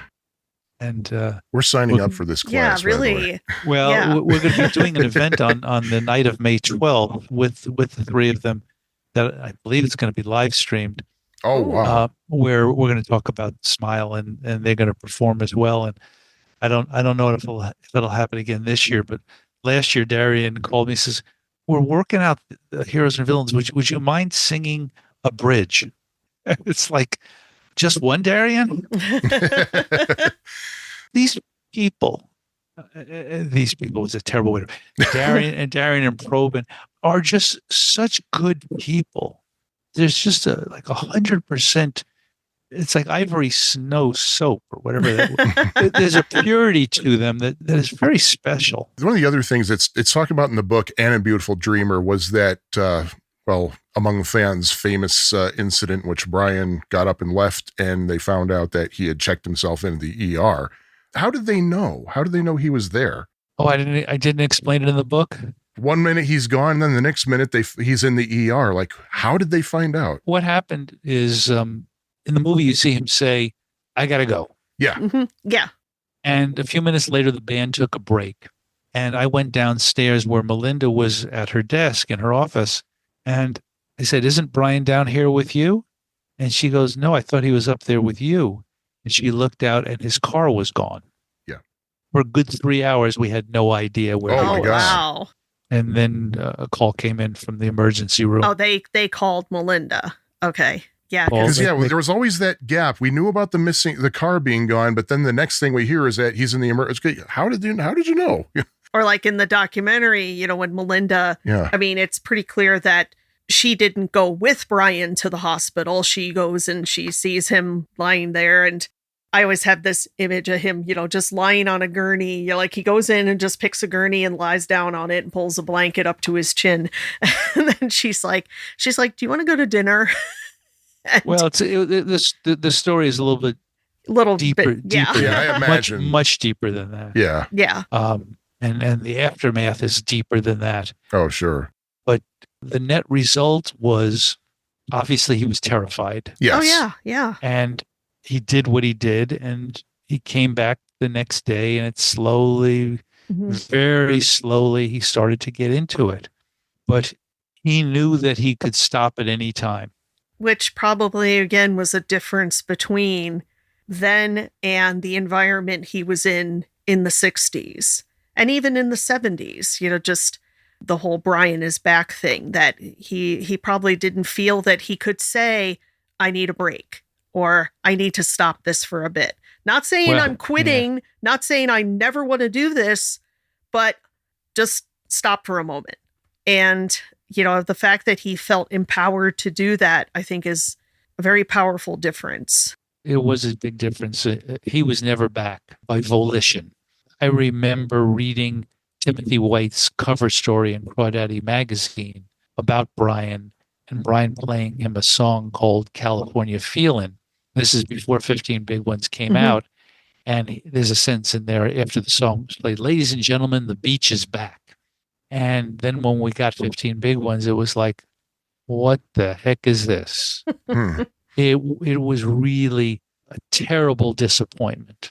'Cause, yeah, wasn't California Feeling supposed to be their big comeback song, and then suddenly it's not out? Nobody can explain exactly what happens on every album, why Yeah. songs get on there, why songs don't get on there. There were songs that were should have been on Sunflower or Surf's Up that weren't. I mean, it's again, God only knows. Mhm. And the answer is they all know. Either they're not telling or they're dead. Yeah. And if they told you the reason, you would just shake your head and go, "What a bunch of jerks." The decision-making process up until the shelving of Smile was an artistic decision-making process that Brian controlled. Sure. And after that, it wasn't. Yeah, and kind of taking things in a little different direction here. There's something else in the book that I found very curious. It's a picture that most of us has seen before, Brian standing next to a 4-track machine.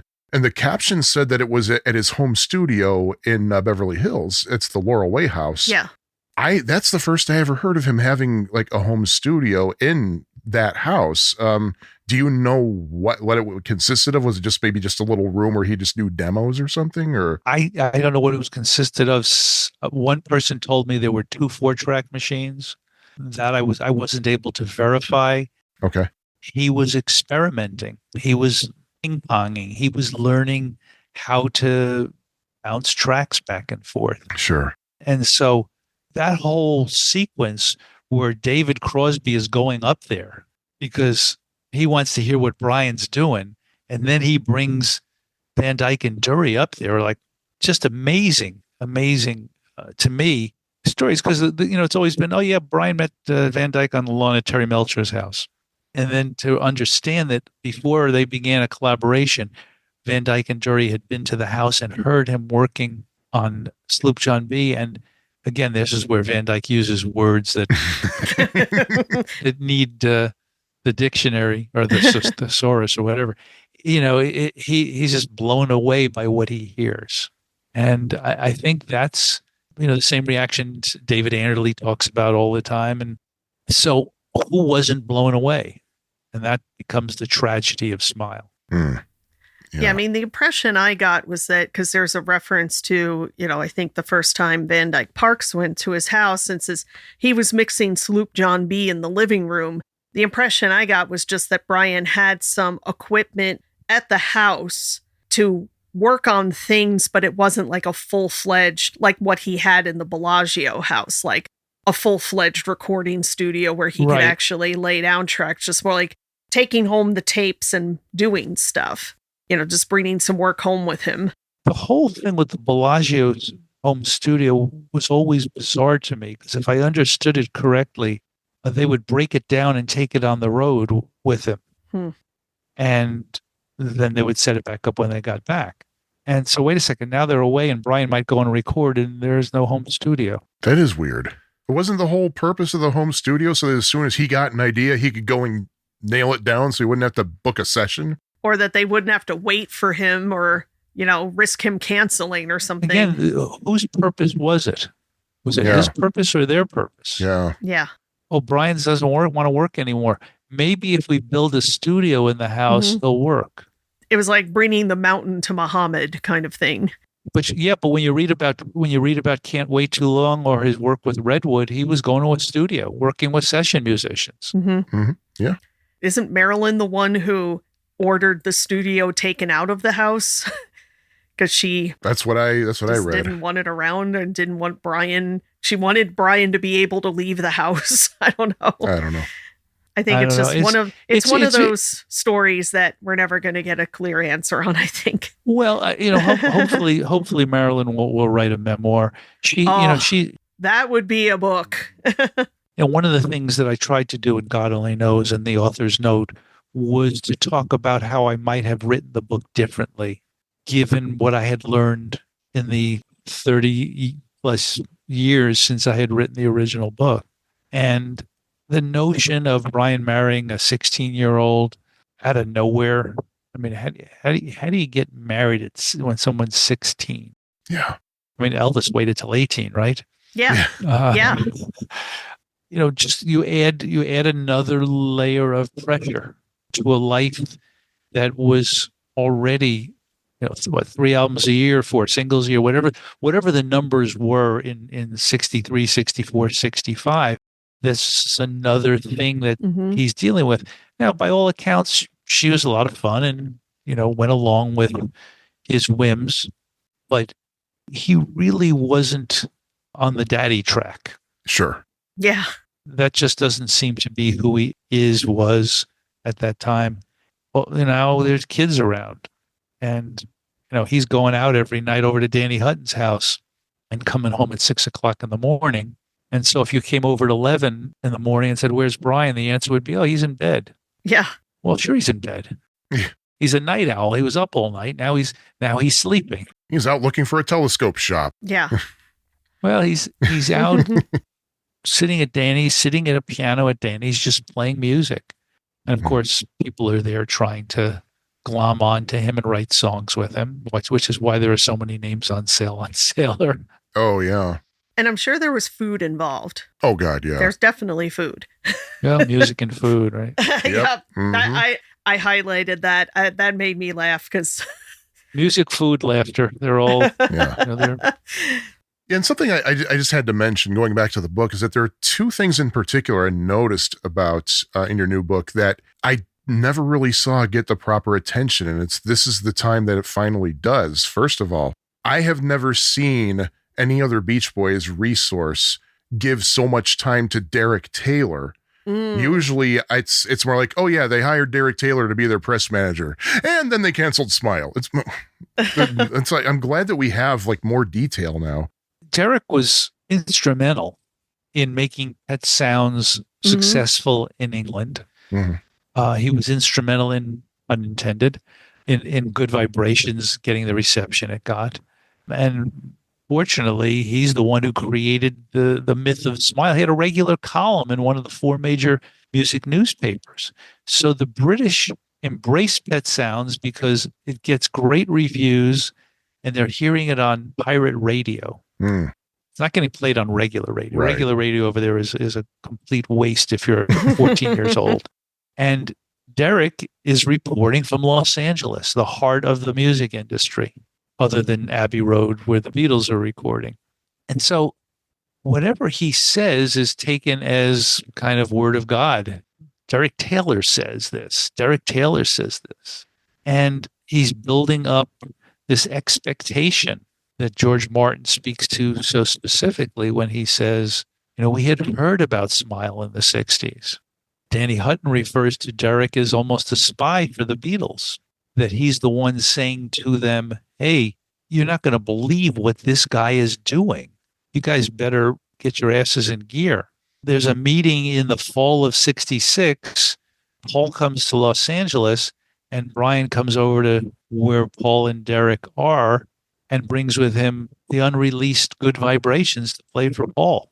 So Paul in particular is watching what is going on, and he's watching through Derek Taylor's eyes. Mm-hmm. When the headline is Paul drops in on a Beach Boys session, it's Vegetables.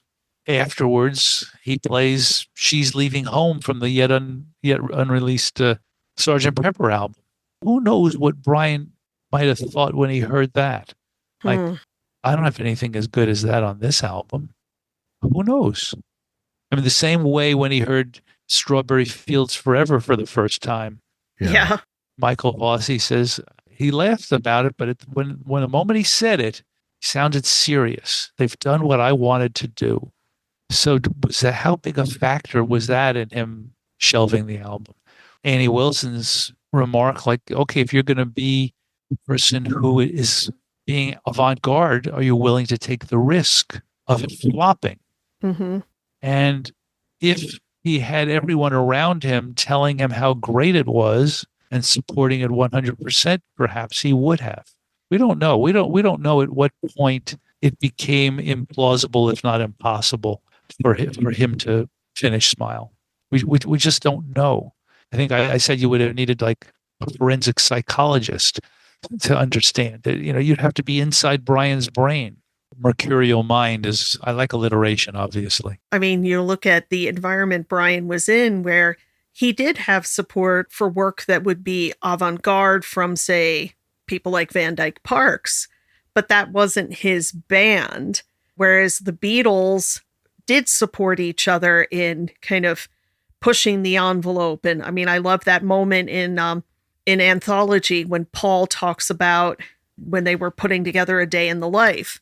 And John's like, I'd love to turn you on. And they kind of just looked at each other and they knew they would catch a lot of trouble for putting a line like that on their record. But then Paul was like, do it.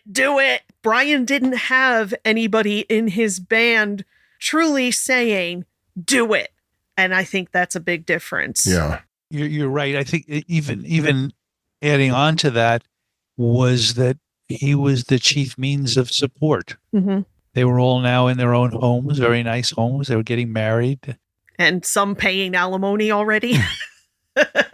Mike, as the oldest member of the group, the first one married, the first one to have a child, he understood perhaps better than anybody that it was a business. Yeah. Mm-hmm. Oh, yeah. Yeah, we don't fault him for that. No. Yeah. And it's like, I mean, we've always talked about that, how for as great, I mean, Pet Sounds, they come back from a tour and Brian plays some Pet Sounds stuff. And for the most part, yeah, it was different, but it was still accessible. And it was still, the lyrics are still going to speak to their core audience. It's still lyrics that are going to work for young people. But like, they come back from being the toast of London to facing the Smile music, especially since it was all in bits and pieces. I totally get apprehension and being like, how are we going to sell this? How are we going to play this on the road? How are we going to answer for this in interviews? Like knowing what they would be up against. And in a way, it's like, okay, Brian wasn't getting support from them, but were they getting support from Brian? That Brian wasn't bringing them into this process. They came home and it's like, here you go, guys. Here's what we're going to do. Well, remember before they went to England, they had recorded the prayer. True. So they knew stuff was different. Good point. The Good Vibrations, which was, as avant-garde record had been made in pop music, was a million-selling worldwide #1. So Ryan just wants to keep moving. He doesn't see it as his job to bring them in. He sees it as their job to follow him. Is how I'd guess it. As he says, my feelings were really hurt when they said they didn't like it. It hurt me a lot. Oh, yeah. When you heard Wonderful, how could you, the Smile version of Wonderful, you would think, oh my God, that is a beautiful song. Oh, yeah. When you heard the Smile version of Surf's Up, you would think that is a wonderful song. Yes, you might think, how is our audience going to respond to it? But it's not like they were doing 2-hour shows. They were just doing, 25 minutes of hits. True. So the question became, is any of this going to be commercial? And the answer was, no, it wasn't going to be. Probably, maybe, perhaps, had they embraced it, had Capitol embraced it. But, all of those woulda, shoulda, couldas, what-ifs, which I write about. What might have happened, which Bruce Johnson spoke about when the box set came out, was that it should have been on Angel, which was a Capitol subsidiary. And it should have come out as a Brian Wilson classical musical experiment. But nobody was saying that to him in 1966 or 67. There was nobody saying anything because it was all about the Beach Boys as a business. So your analogy to the Beatles is absolutely right, is we don't want to repeat ourselves. Yeah, we might lose some fans along the way, but we'll get some new fans. Oh, yeah. So they were fearless. They also had, over in London, even though none of them went to college, they had intense curiosity. Yeah, they had a large variety of interests. I mean, that they were always into jazz music and musical curiosity, as well as philosophical curiosity, artistic curiosity. They're going out art gallery openings and stuff like that. Paul was a part owner of a gallery. So you see Brian with that picture of him right after a party album comes out. He's holding a book on psycho-cybernetics. And he's curious. He's learning. The Beach Boys are on the road. What are they learning? They're learning. I won't be a smart ass. What's the best way to get girls after a show? Yeah. Or where can I get a hamburger at 1:30 in the morning in this town? Yeah. Or something like that. But they're not paying attention to popular music. Had they listened to Revolver and heard Tomorrow Never Knows? And it's why I wrote, if the Beatles could go from, I know what I said, I Want to Hold Your Hand, to Strawberry Fields Forever in 3 years, why couldn't Brian go from Surfing USA to Surf's Up in 3 years? Yeah. When I read that, I was like, that is really a wonderful analogy right there. It makes perfect sense. And so the answer is, it were members of the Beach Boys business, Murray, certainly. This isn't going to be good for business. As your publisher, this isn't going to be good for business. As the lead singer of the group, our audience isn't going to relate to this. Well, how do you know? Yeah, really. Until you do it. Because when they did it in 1971, the audience went absolutely batshit when they played Surf's Up. I was there, and it was just like, it was wonderful. So it was the unwillingness to move forward with him and it was like, okay, never mind. And it's unbelievably tragic. If that doesn't happen, of course, we don't have the miracle of 2004. Yeah. So did Ryan have to suffer through all of that to get to 2004 when Smile becomes, you were saying, Lisa, earlier about what albums they produced by Brian Wilson. There's an album called Brian Wilson Presents Smile, produced by Brian Wilson, which sells 800,000 copies and does pretty well on the Billboard charts. And finally earns him a Grammy of an idiotic Academy who gives him one. It's so typical of the Grammy people. The man known for vocal harmony gets a Grammy for an instrumental. That actually has vocal harmony. That has vocal harmony. No, but I mean the category. The category. Oh, while we're on this, this kind of. I'm sorry to change a little bit, but since we mentioned the Grammy Award-winning tune, do you know, like, at what point they decided to officially name that piece of music Mrs. O'Leary's Cow? Because I noticed as we were watching Beautiful Dreamer and they're about to rehearse it, like Jeff and Darian are still calling it Fire. Yeah, we're wondering if the titles actually came about when they copyrighted and prepared the CD. It might have been copyrighted in 1966. Who knows? The other thing about your book that stuck out in my mind is finally there is somebody who put in writing who actually presented Brian singing Surf's Up on Inside Pop. David Oppenheim. Everybody else says Leonard Bernstein. So I'm glad that that's finally in writing. And hopefully, like, people like me who are so, like, picky and exactist can stop telling people it wasn't Leonard Bernstein, it was David Oppenheim. But what I'm curious about is, was that David Oppenheim's choice, or was that basically Leonard Bernstein's call and said, here, David, I want you to go cover Brian Wilson? I think it was probably Bernstein in consultation. They were very close. I mean, if you watch Maestro, you see how close they were, which I didn't know. What's a shame is that all the footage that was shot during that time is in the hands of somebody who's not turning it over. Oh, it still exists, though. Well, whatever footage exists is locked in his vault. Do you think that the book that you have just written, Smile, the Rise, Fall, and Resurrection of Brian Wilson, is that the definitive Smile book, do you think? We have at least 3 Smile books now. Do you think yours might be considered definitive? And if not, do you think there is such a thing? Well, it's as close to definitive as I think there's going to be, because almost everybody's either dead or not talking. Sure. Dominic's first book was a spectacular scrapbook of all the articles that created the myth. When Tom Nolan wrote about Brian in 1966 in the LA Times Sunday magazine section, he didn't know that was going to become a legendary article. It was just an article. Jules Siegel. Oh, yeah. Did he know what it was going to mean? Paul Williams, I think, had a sense of how legendary it was right from the start. So anyway, Dominic's book is the primer for if you want to see how Smile was reported on through the years by others. His book from 20 years ago is a great book. But this is a history told by the people who were there.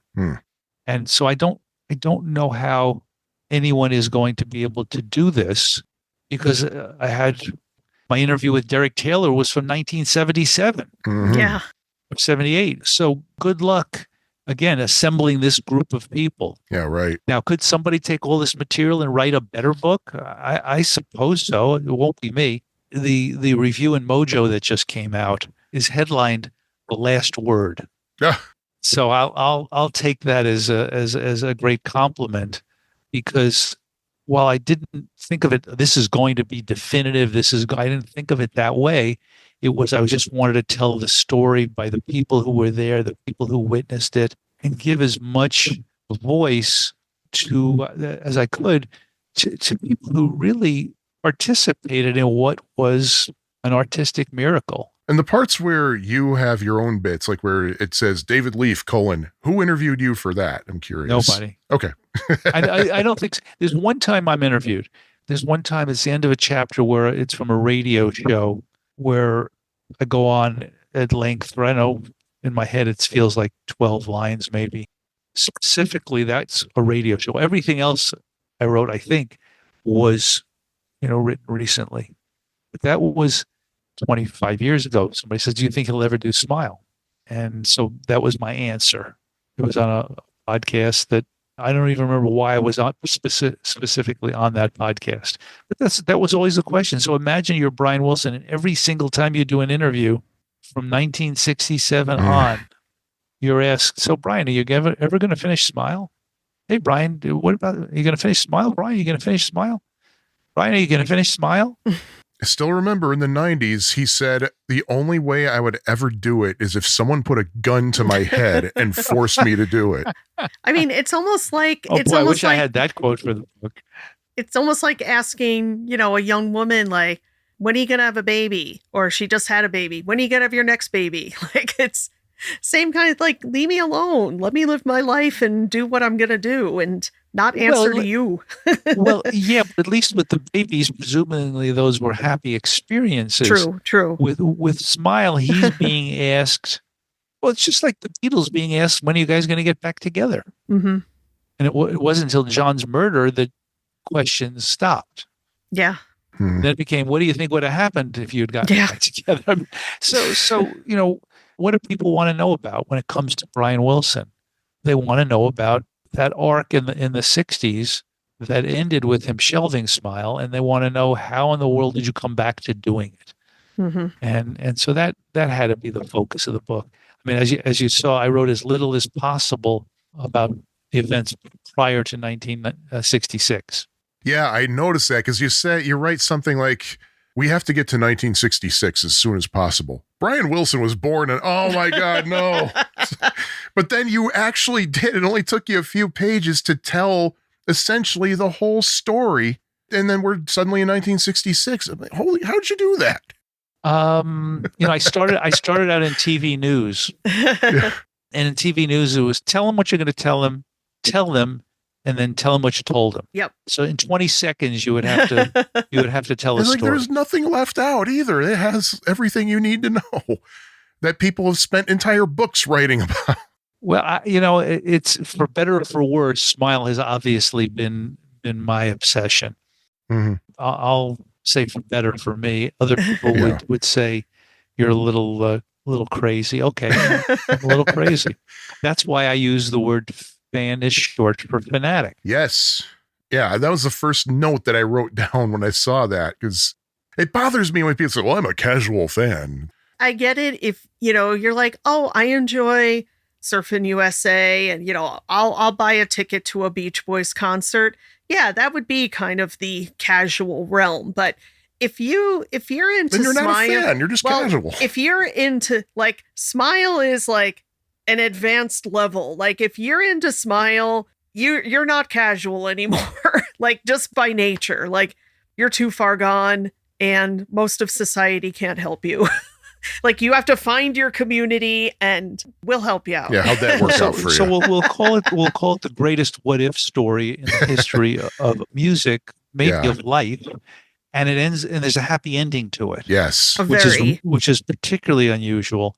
And throughout the assembly of the book, I was conscious of trying to make it something that if you knew nothing about the Beach Boys, if you knew nothing about Brian Wilson, if you knew nothing about Smile, you could actually read it, which is why there's a chapter called Smile in a Nutshell.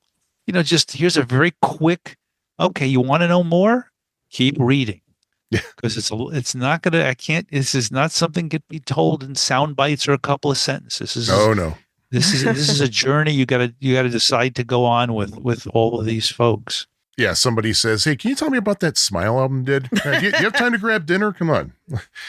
But yeah, and the whole what if thing, it's very interestingly told on pages 184 and 264, because there are two completely different views of what would have happened.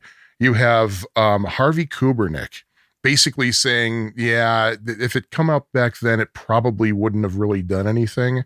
But then this unnamed fan, who I think is also in Beautiful Dreamer, says it would have blown away Sgt. Pepper's Lonely Hearts Club Band. So it's interesting that you have a professional writer with one view and a fan who's saying the exact opposite. So again, we come back to the albatross that was the Beach Boys' name in 1967. Yes. In large part because of what Capitol Records did to Pet Sounds. In England, they proved that Pet Sounds could be successful. So that's why I make a point of saying, yeah, Revolver, and which is now regarded as by many as the best Beatles album, not me, but now Revolver and Pet Sounds are so neck and neck. We're going to name them both Album of the Year, and it's like, how do you get that kind of success? Well, by people listening. In America, How do you get people to listen? Well, you can either get them on the radio or you can get to them by them picking up an album. And Beach Boys had 4 top 40 hits on Pet Sounds. Why was it so hard to sell?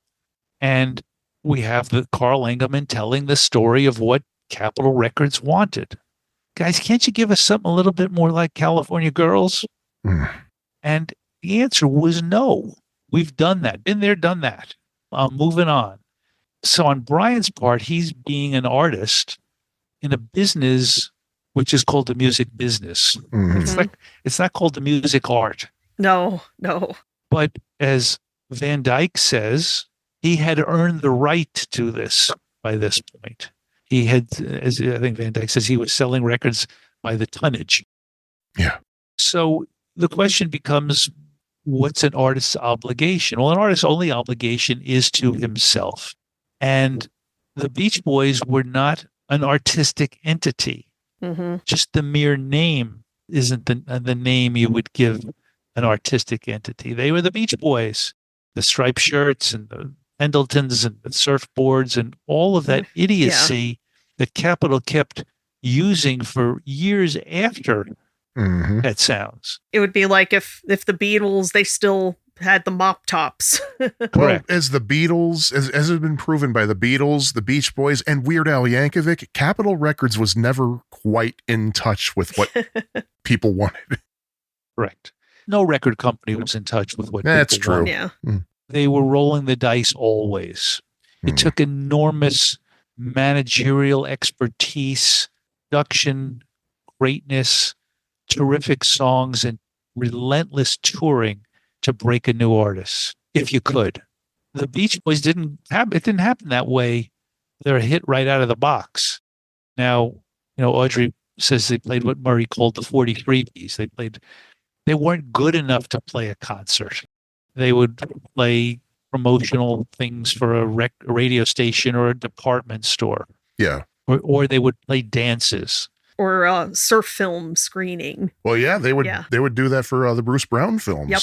And they weren't surfers. Yeah. So the surf community knew that it was a sham, a shuck, except for Dennis. Yeah. You want to talk about what ifs. Your most charismatic, sexiest member of the group is hidden in the back behind a set of drums.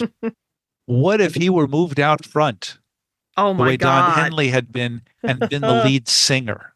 Oh. Because when you hear Do You Want to Dance, you realize this guy can sing. Yep. And Oh man. he could have been Mick Jagger. Oh. Oh. Oh man, could you imagine the rivalry between him and his cousin? Oh, good Lord. Well, yeah. Yeah, Mike would have been, I think Mike was furious anyway, Yeah. just at the reception to Do You Want to Dance? Oh, man.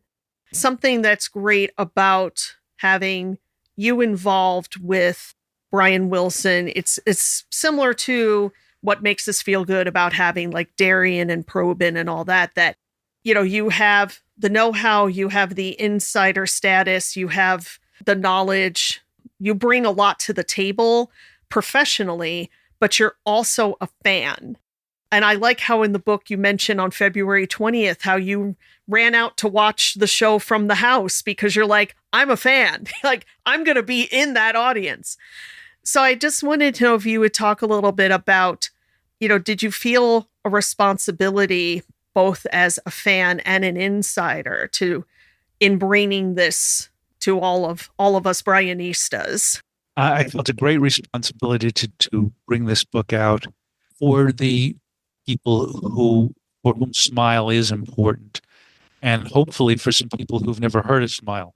And the reason was because I had such special access, and my life's course was set in motion when I read Tom Nolan's article in 1971 and read about Smile and read about the lost promise of Smile.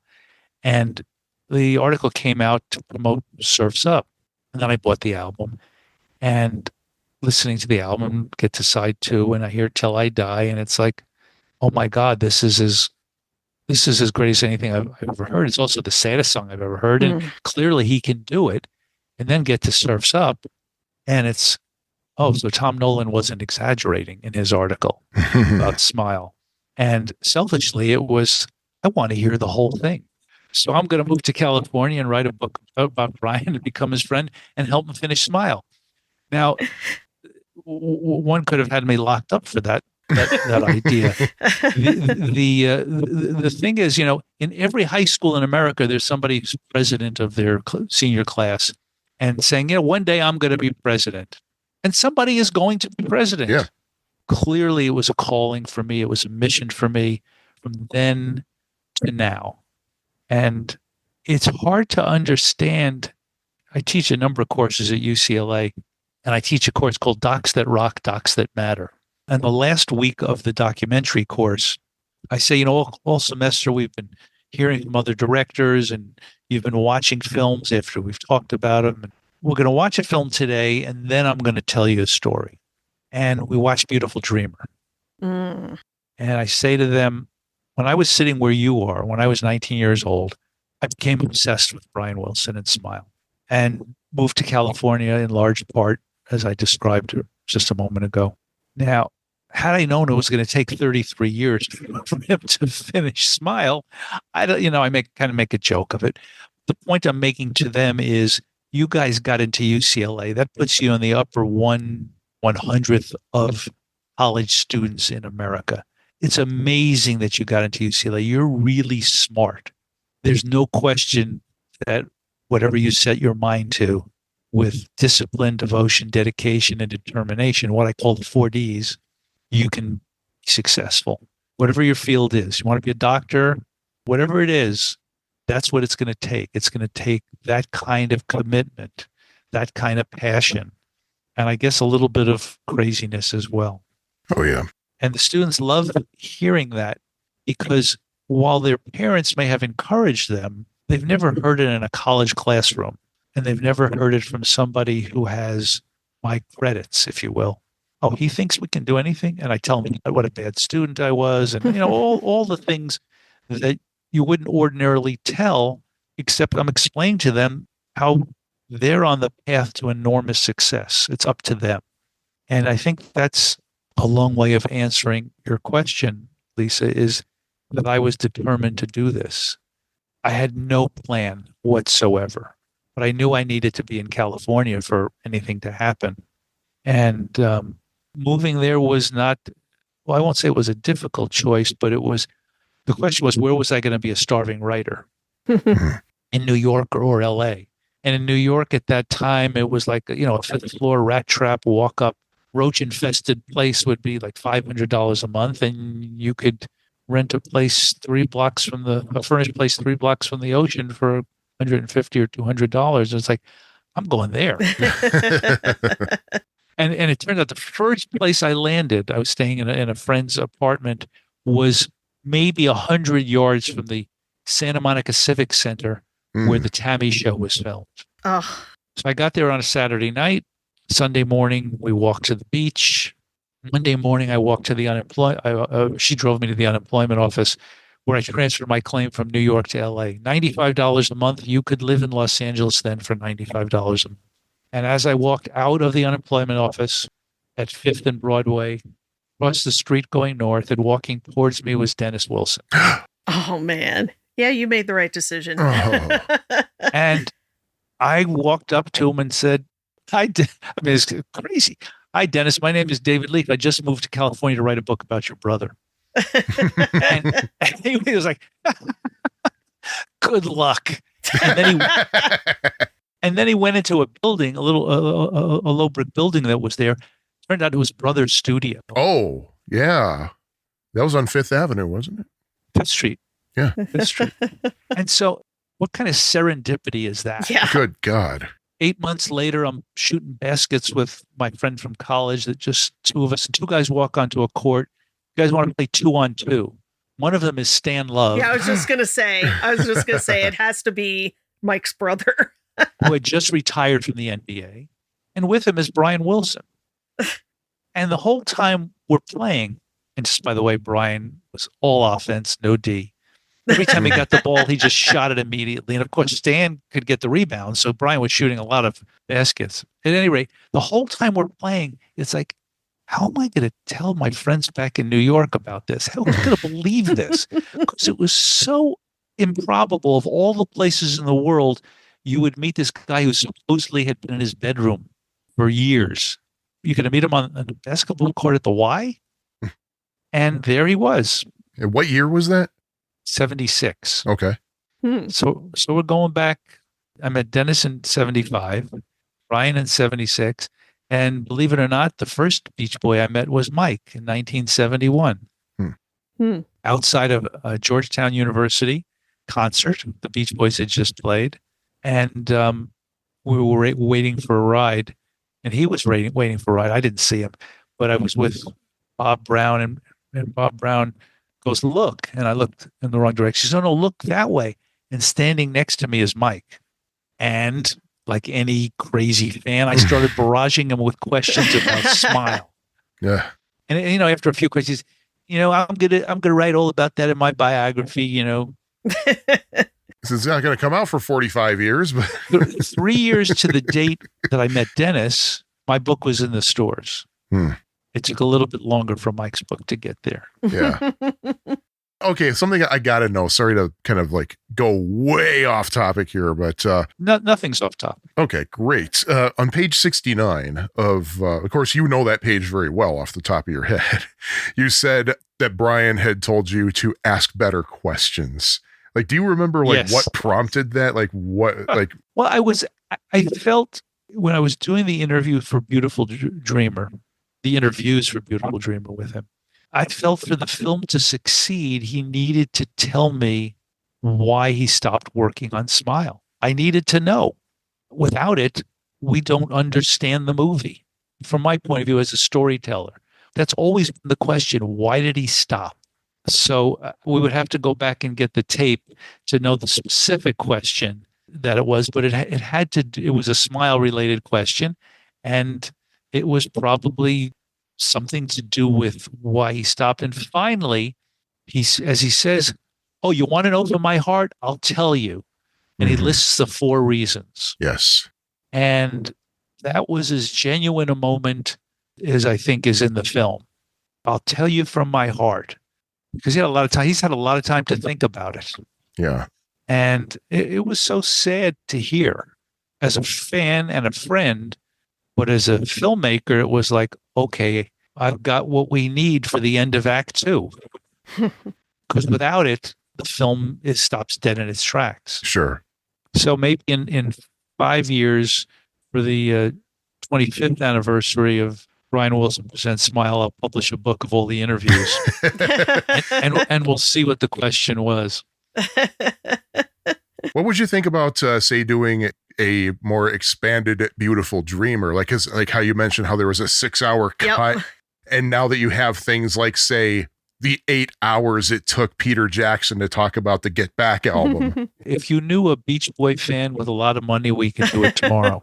The easiest thing to do would be to just the whole concert at the end of the film. Oh, yeah. Yeah, that's Absolutely. something I would love to see. But yeah, I wouldn't want to really expand it, because watching it the other day in class with my students, I felt what I always feel, that the rise and fall of Smile seems to go on a little too long. And there isn't anything I can see to take out. You kind of need to feel the pain of it. Mm-hmm. So really what I think I would add is the joy. Now, the creation of Brian Wilson Presents Smile could be its own film, Oh, yeah. because there's I don't know, must be 50 hours of footage that didn't make it. So, as I said, if you know any rich Beach Boy fans, Well, it takes us out of the picture. Yeah. Something else that was kind of going through my mind when I was reading the book was there were so many quotes from people saying, well, yeah, I used to have these bootlegs and I have this bootleg and all this. At the time that Brian Wilson Presents Smile was being made, you didn't dare say that in public because brother would send the FBI to your door. So it's interesting that now people are talking openly about this in black and white. Because people were getting threatened like you would not believe. Oh, really? Just for mentioning that stuff. That I didn't know. Yeah, you had to be careful for a time. But then it turned around where, people taking videos during concerts, people buying bootlegs, people recording. I think everybody realized this just fuels the fire. Yeah. This makes people want the official product. I remember we had a gentleman's agreement. Okay, we're buying these boots at $25 per CD. Let's agree that if this stuff ever comes out, we will be first in line to get it. And I kept up my end of the bargain on that. I think a lot of people did. Yeah, there were also a number of internet-only releases just to protect copyright. Yeah, the copyright extenders. But the catalog, and maybe you can do this someday or somebody you know will, it seems to me that there's been 75 greatest hits compilations of one kind or another. Oh, yeah. Yep. When you think about the Beatles in the last 40 years, there's Beatles 1. Yep. Yeah.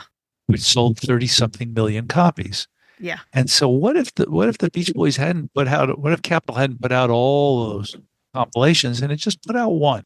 And it would have sold 10, 20, 30 million copies. And they keep doing it over and over again. Oh, it's our 50th anniversary. Okay, let's put out 50 golden greats. Whatever they do, it just never stops. And it's typical of the record business. Yeah. It's what happened in 1966. Okay, they're done making hits. Let's put out Best of the Beach Boys. That's what a greatest hits album meant. It meant the record company didn't think there were going to be any more hits. Yep. Yeah, they just wanted one last cash to grab. And Best of the Beach Boys 1, Best of the Beach Boys 2, Best of the Beach Boys 3. But the first Beach Boys album I bought was something called Good Vibrations. I think it only had 10 songs on it. Oh, was that the Pickwick compilation? It had a funny cover. It was the picture of the Beach Boys in a lot of different colors. I think Warner Brothers had one with the same name too, and it had like Heroes and Villains and Surf's Up, and it was... No, it wasn't that one. Okay. Because this is 1970, I think. No, I don't think that's it. I think that's it. Is that an 8-track? It's an 8-track, yeah. It has She Knows Me Too Well, God Only Knows, Heroes and Villains. It's basically Best of the Beach Boys Volume 3 without Surfing and Little Saint Nick. It changed my life.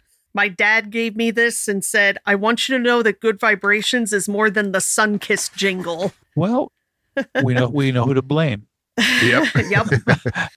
We all have that moment where this becomes the most important thing in our life. Yeah.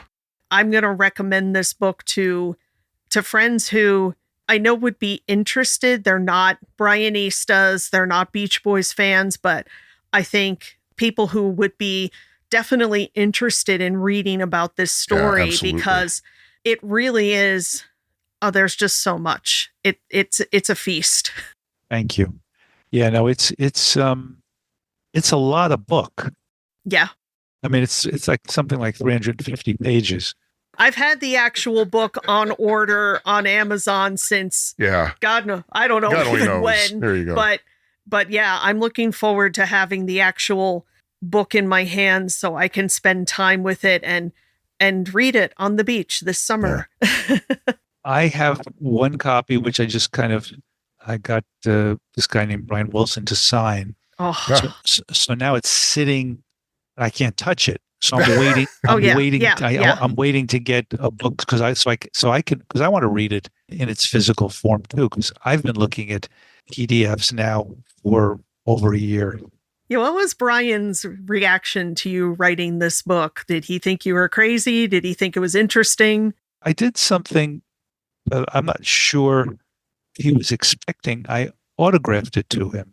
And I wrote to Brian, thank you for making the whole world smile. And he read it and he goes to Brian, thank you for making the whole world better. Which I thought, what a better way to say it. Wow. Oh. Exactly. He is as sweet as his friends say he is in the book. See, I was so glad to see that too, because we don't know the guy. I mean, the brief moment we had with him, he was friendly enough, but it's like we don't know him, and and to hear that kind of thing about your hero, And I love the mention, the Barney Kessel thing when Brian said, "I don't steal," like that he would pay for to use 12th Street Rag because he's like, "I don't steal." And it's like you compare that to John Lennon, who stole everything. And it's like, but I mean, that's the thing. It's that Brian has that kind of integrity. And yeah, it's good to know, like, okay, I picked a good musical hero. Yeah. We all picked a great musical hero with one of the most difficult lives imaginable. Yeah. Yep. I think one of my favorite quotes in the book comes from Randy Lewis, who was the pop music critic from the LA Times for many years, when he said Mozart was born, wrote all of his music, and died in less time than it took for Brian to finish Smile. It's like, what does that put it in perspective? Yeah. Whoa, yeah, 30, yeah, because Mozart, I had to look that up because I didn't know Mozart only lived to be 35, but it's like, good night. Well, yeah, it's like what Tom Lehrer said in 1965. He said, It is a sobering thought, for example, that when Mozart was my age, he had been dead for 2 years. Yeah. That shows you how much you've accomplished. Oh, well, man. I don't think any of us will do well comparing ourselves to Mozart. Yeah.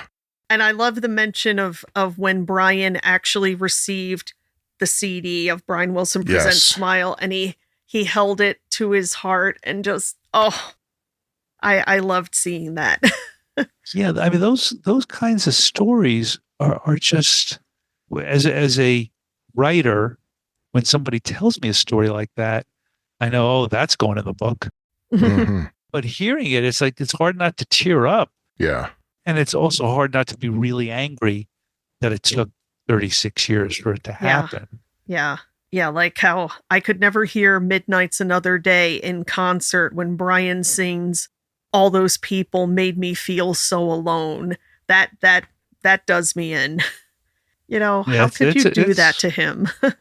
Well, again, if our artists don't suffer, is there going to be greatness on the page, on the canvas, on the recording? There are some exceptions.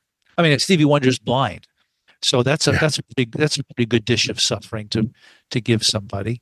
Paul McCartney's mother died when he was very young. Yeah, yep. And John Lennon, both of his parents were absent for much of his childhood. Yeah, and then his mother was killed in an accident. Yeah. So there's what drives you to greatness and repeated greatness. There's not a lot of people who you can point to and go, they did it once, they did it again, and they did it again. Multiple acts in their career. That's amazing. Yeah. So McCartney, Stevie Wonder, Paul Simon had periods in their career where they just did incredible things in different circumstances. Mm-hmm. Stevie Wonder's Little Hit Maker at Motown, little Stevie Wonder with the harmonica. And then he hits his 21st birthday and he says to Berry Gordy, we're going to do it my way. Yep. Mm-hmm. And he sure did. And he did. And he's been a great outspoken person, besides musically, for humanity. Yeah, we saw him in concert twice. He's another one of our last heroes. year. And yeah, he had things to say. Mm-hmm. I kind of feel I have to ask this. What is one thing that you wish anybody reading your new book walks away with? I want them to dive into Brian's musical autobiography. I want them to understand not just his musical brilliance, but the courage that it took for him to do what he did under the circumstances he lived in, both in 66 and 2003, 2004. There's nothing like his story. Now, there can be more comprehensive biographies written about him, but by focusing on Smile, I think it tells the story of what you need to know about Brian, which is, I don't know how many different ways to say it, but as he's on his way to the moon, and just as the lunar module is about to land, the moon shifts and he misses. Whatever way you want to describe it, and he never recovers from this. So, more than anything, I think this is the triumph of the human spirit cheered on by true believers. Very well said. Thank you.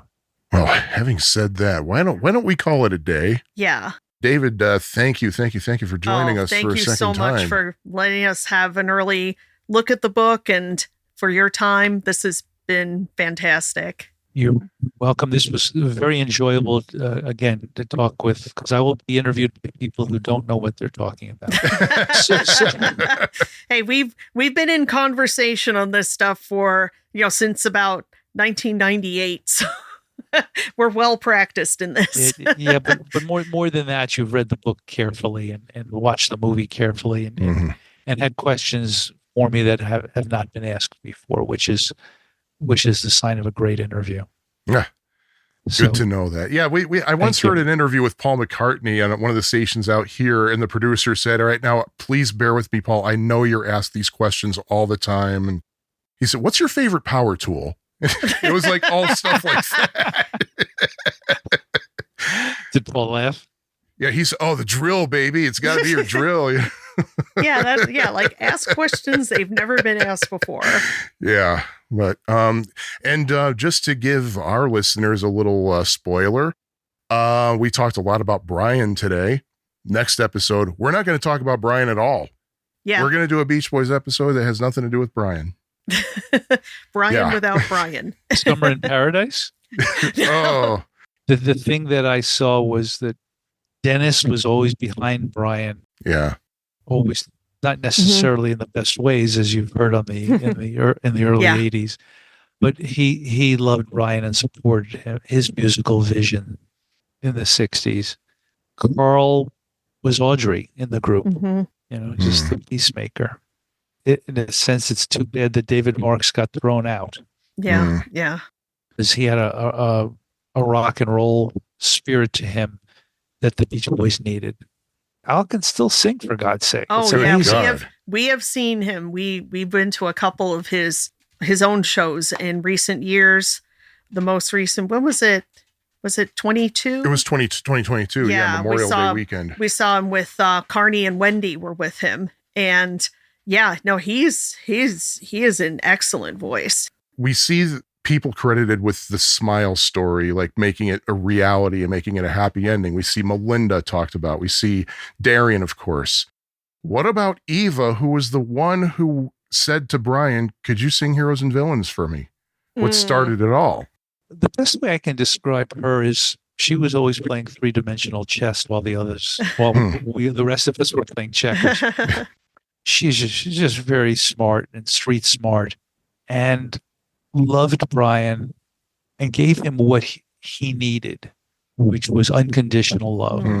And when she and I and Brian and Melinda were double dating a lot in the 1990s, going out to dinner, here's what I mean about her being smart about Brian. I would say well over 90% of the time, maybe 98% of the time, we picked up the check, because she said, people always expect Brian to pay for whatever it is. And he was always he was like a little kid, gleeful that he didn't have to pay. Oh, that's so sweet. So we were friends and supporters of whatever it was he was going to do. And he knew her from before I met him and before I met her, that she loved him unconditionally. And that was a very special thing for someone who grew up in a madhouse. In terms of the moment where she asked him to play Heroes and Villains at Scott Bennett's house, it was completely spontaneous on her part, because in a million years, you don't think, oh, Brian's going to ask me what I want for Christmas, because that's not in his nature. But she answered right away, and he just said, okay. And he played it. So was there any talk of doing the Smile tour / completion before that? Or is that really? No, okay. That's what started it. Wow. Yeah. No. He in 2000, Brian toured at Sound. Yes. So now we're at the end of 2000. It's a Christmas party at Scott's house. And so when Eva asks Brian to play Heroes and Villains, as Darian says in Beautiful Dreamer, just a month before that, you couldn't even mention the title Heroes and Villains. He would say, I don't want to talk about it, or it's inappropriate music, because that's what he had essentially had beaten into him by others and probably through years of self-flagellation. And so he's now surrounded with people who love him. And what do you want for Christmas? Oh, for you to play Heroes and Villains. He just turns around and plays it. And as Pope describes it, everybody who's not in that room comes running into the room. And when he's finished, I said, Brian, you really should play that at the tribute. So this is December, and the tribute's scheduled for March of 2001. And he goes, okay. And, everybody was, to use the British term, gobsmacked. Up till that moment, there was no plans for Brian to do Heroes and Villains. Now, as the writer, creator, and one of the producers of the tribute, I had a lot to say about which music was played at the tribute, which is why we opened with Our Prayer, which is why we asked Vince Gill to do Surf's Up with Jimmy Webb and David Crosby, because I thought if we're going to do a tribute to Brian Wilson, Surf's Up has to be part of it. So at that point, we weren't expecting Brian to be doing Heroes and Villains. The same way we weren't expecting the band to have played Pet Sounds in 2000. So he does it at the tribute. He sees the reaction that he gets. He sees the reaction that Surf's Up gets from Vince Gill and David Crosby and Jimmy Webb. And they start adding those songs to his live set list. Sometimes all three, sometimes one or two, sometimes just one. But he starts to get comfortable with the idea of playing Smile music. That's 2001 into 2002. In 2002, he does the Pet Sounds tour in the UK in, I think, February. And then the question from everybody's point of view, from Booker's point of view, from Glenn Max at Royal Festival Hall's point of view, from Brian's music agent's point of view, was how do you follow Pet Sounds? And there's no other answer than Smile. But it wasn't like, hey, Brian, everybody loved the Pet Sounds tour. What about a Smile tour? It's just not the way it happened. Yeah. It took a couple of years of him sort of being comfortable with the music, playing it live, and then in 2003 agreeing to it, and then going through the roller coaster that's described in the book. The other thing that happened, and Darian, Nelson, Eve, and I talked about it after it happened. I don't remember whether it was the first night or the second night, when the applause is staggeringly loud. And I looked at her and I said, did you just see that? And she says, yeah, what did you see? I said, well, it looked like demons flying out of his head. Oh, yeah. And she says, yeah, that's what I saw. And I asked Nelson and I asked Darian. And so in the interview with Brian for the documentary, I said, Brian, did you feel like the demons left you when you finished Pet Sounds? And that's where that sound bite comes from. He goes, yeah. Now, when he said it, sometimes he just says things to make the interviewer happy. So I was really happy that as the years went on, when asked about what it felt like on the Charlie Rose show, he says, oh yeah, I felt like the demons left me.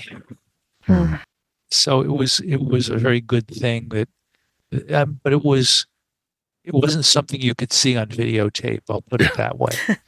It was as supernatural a thing as I've ever experienced, but it makes perfect sense that having done what he was told he shouldn't do, having done what scared him the most in the world, he did it.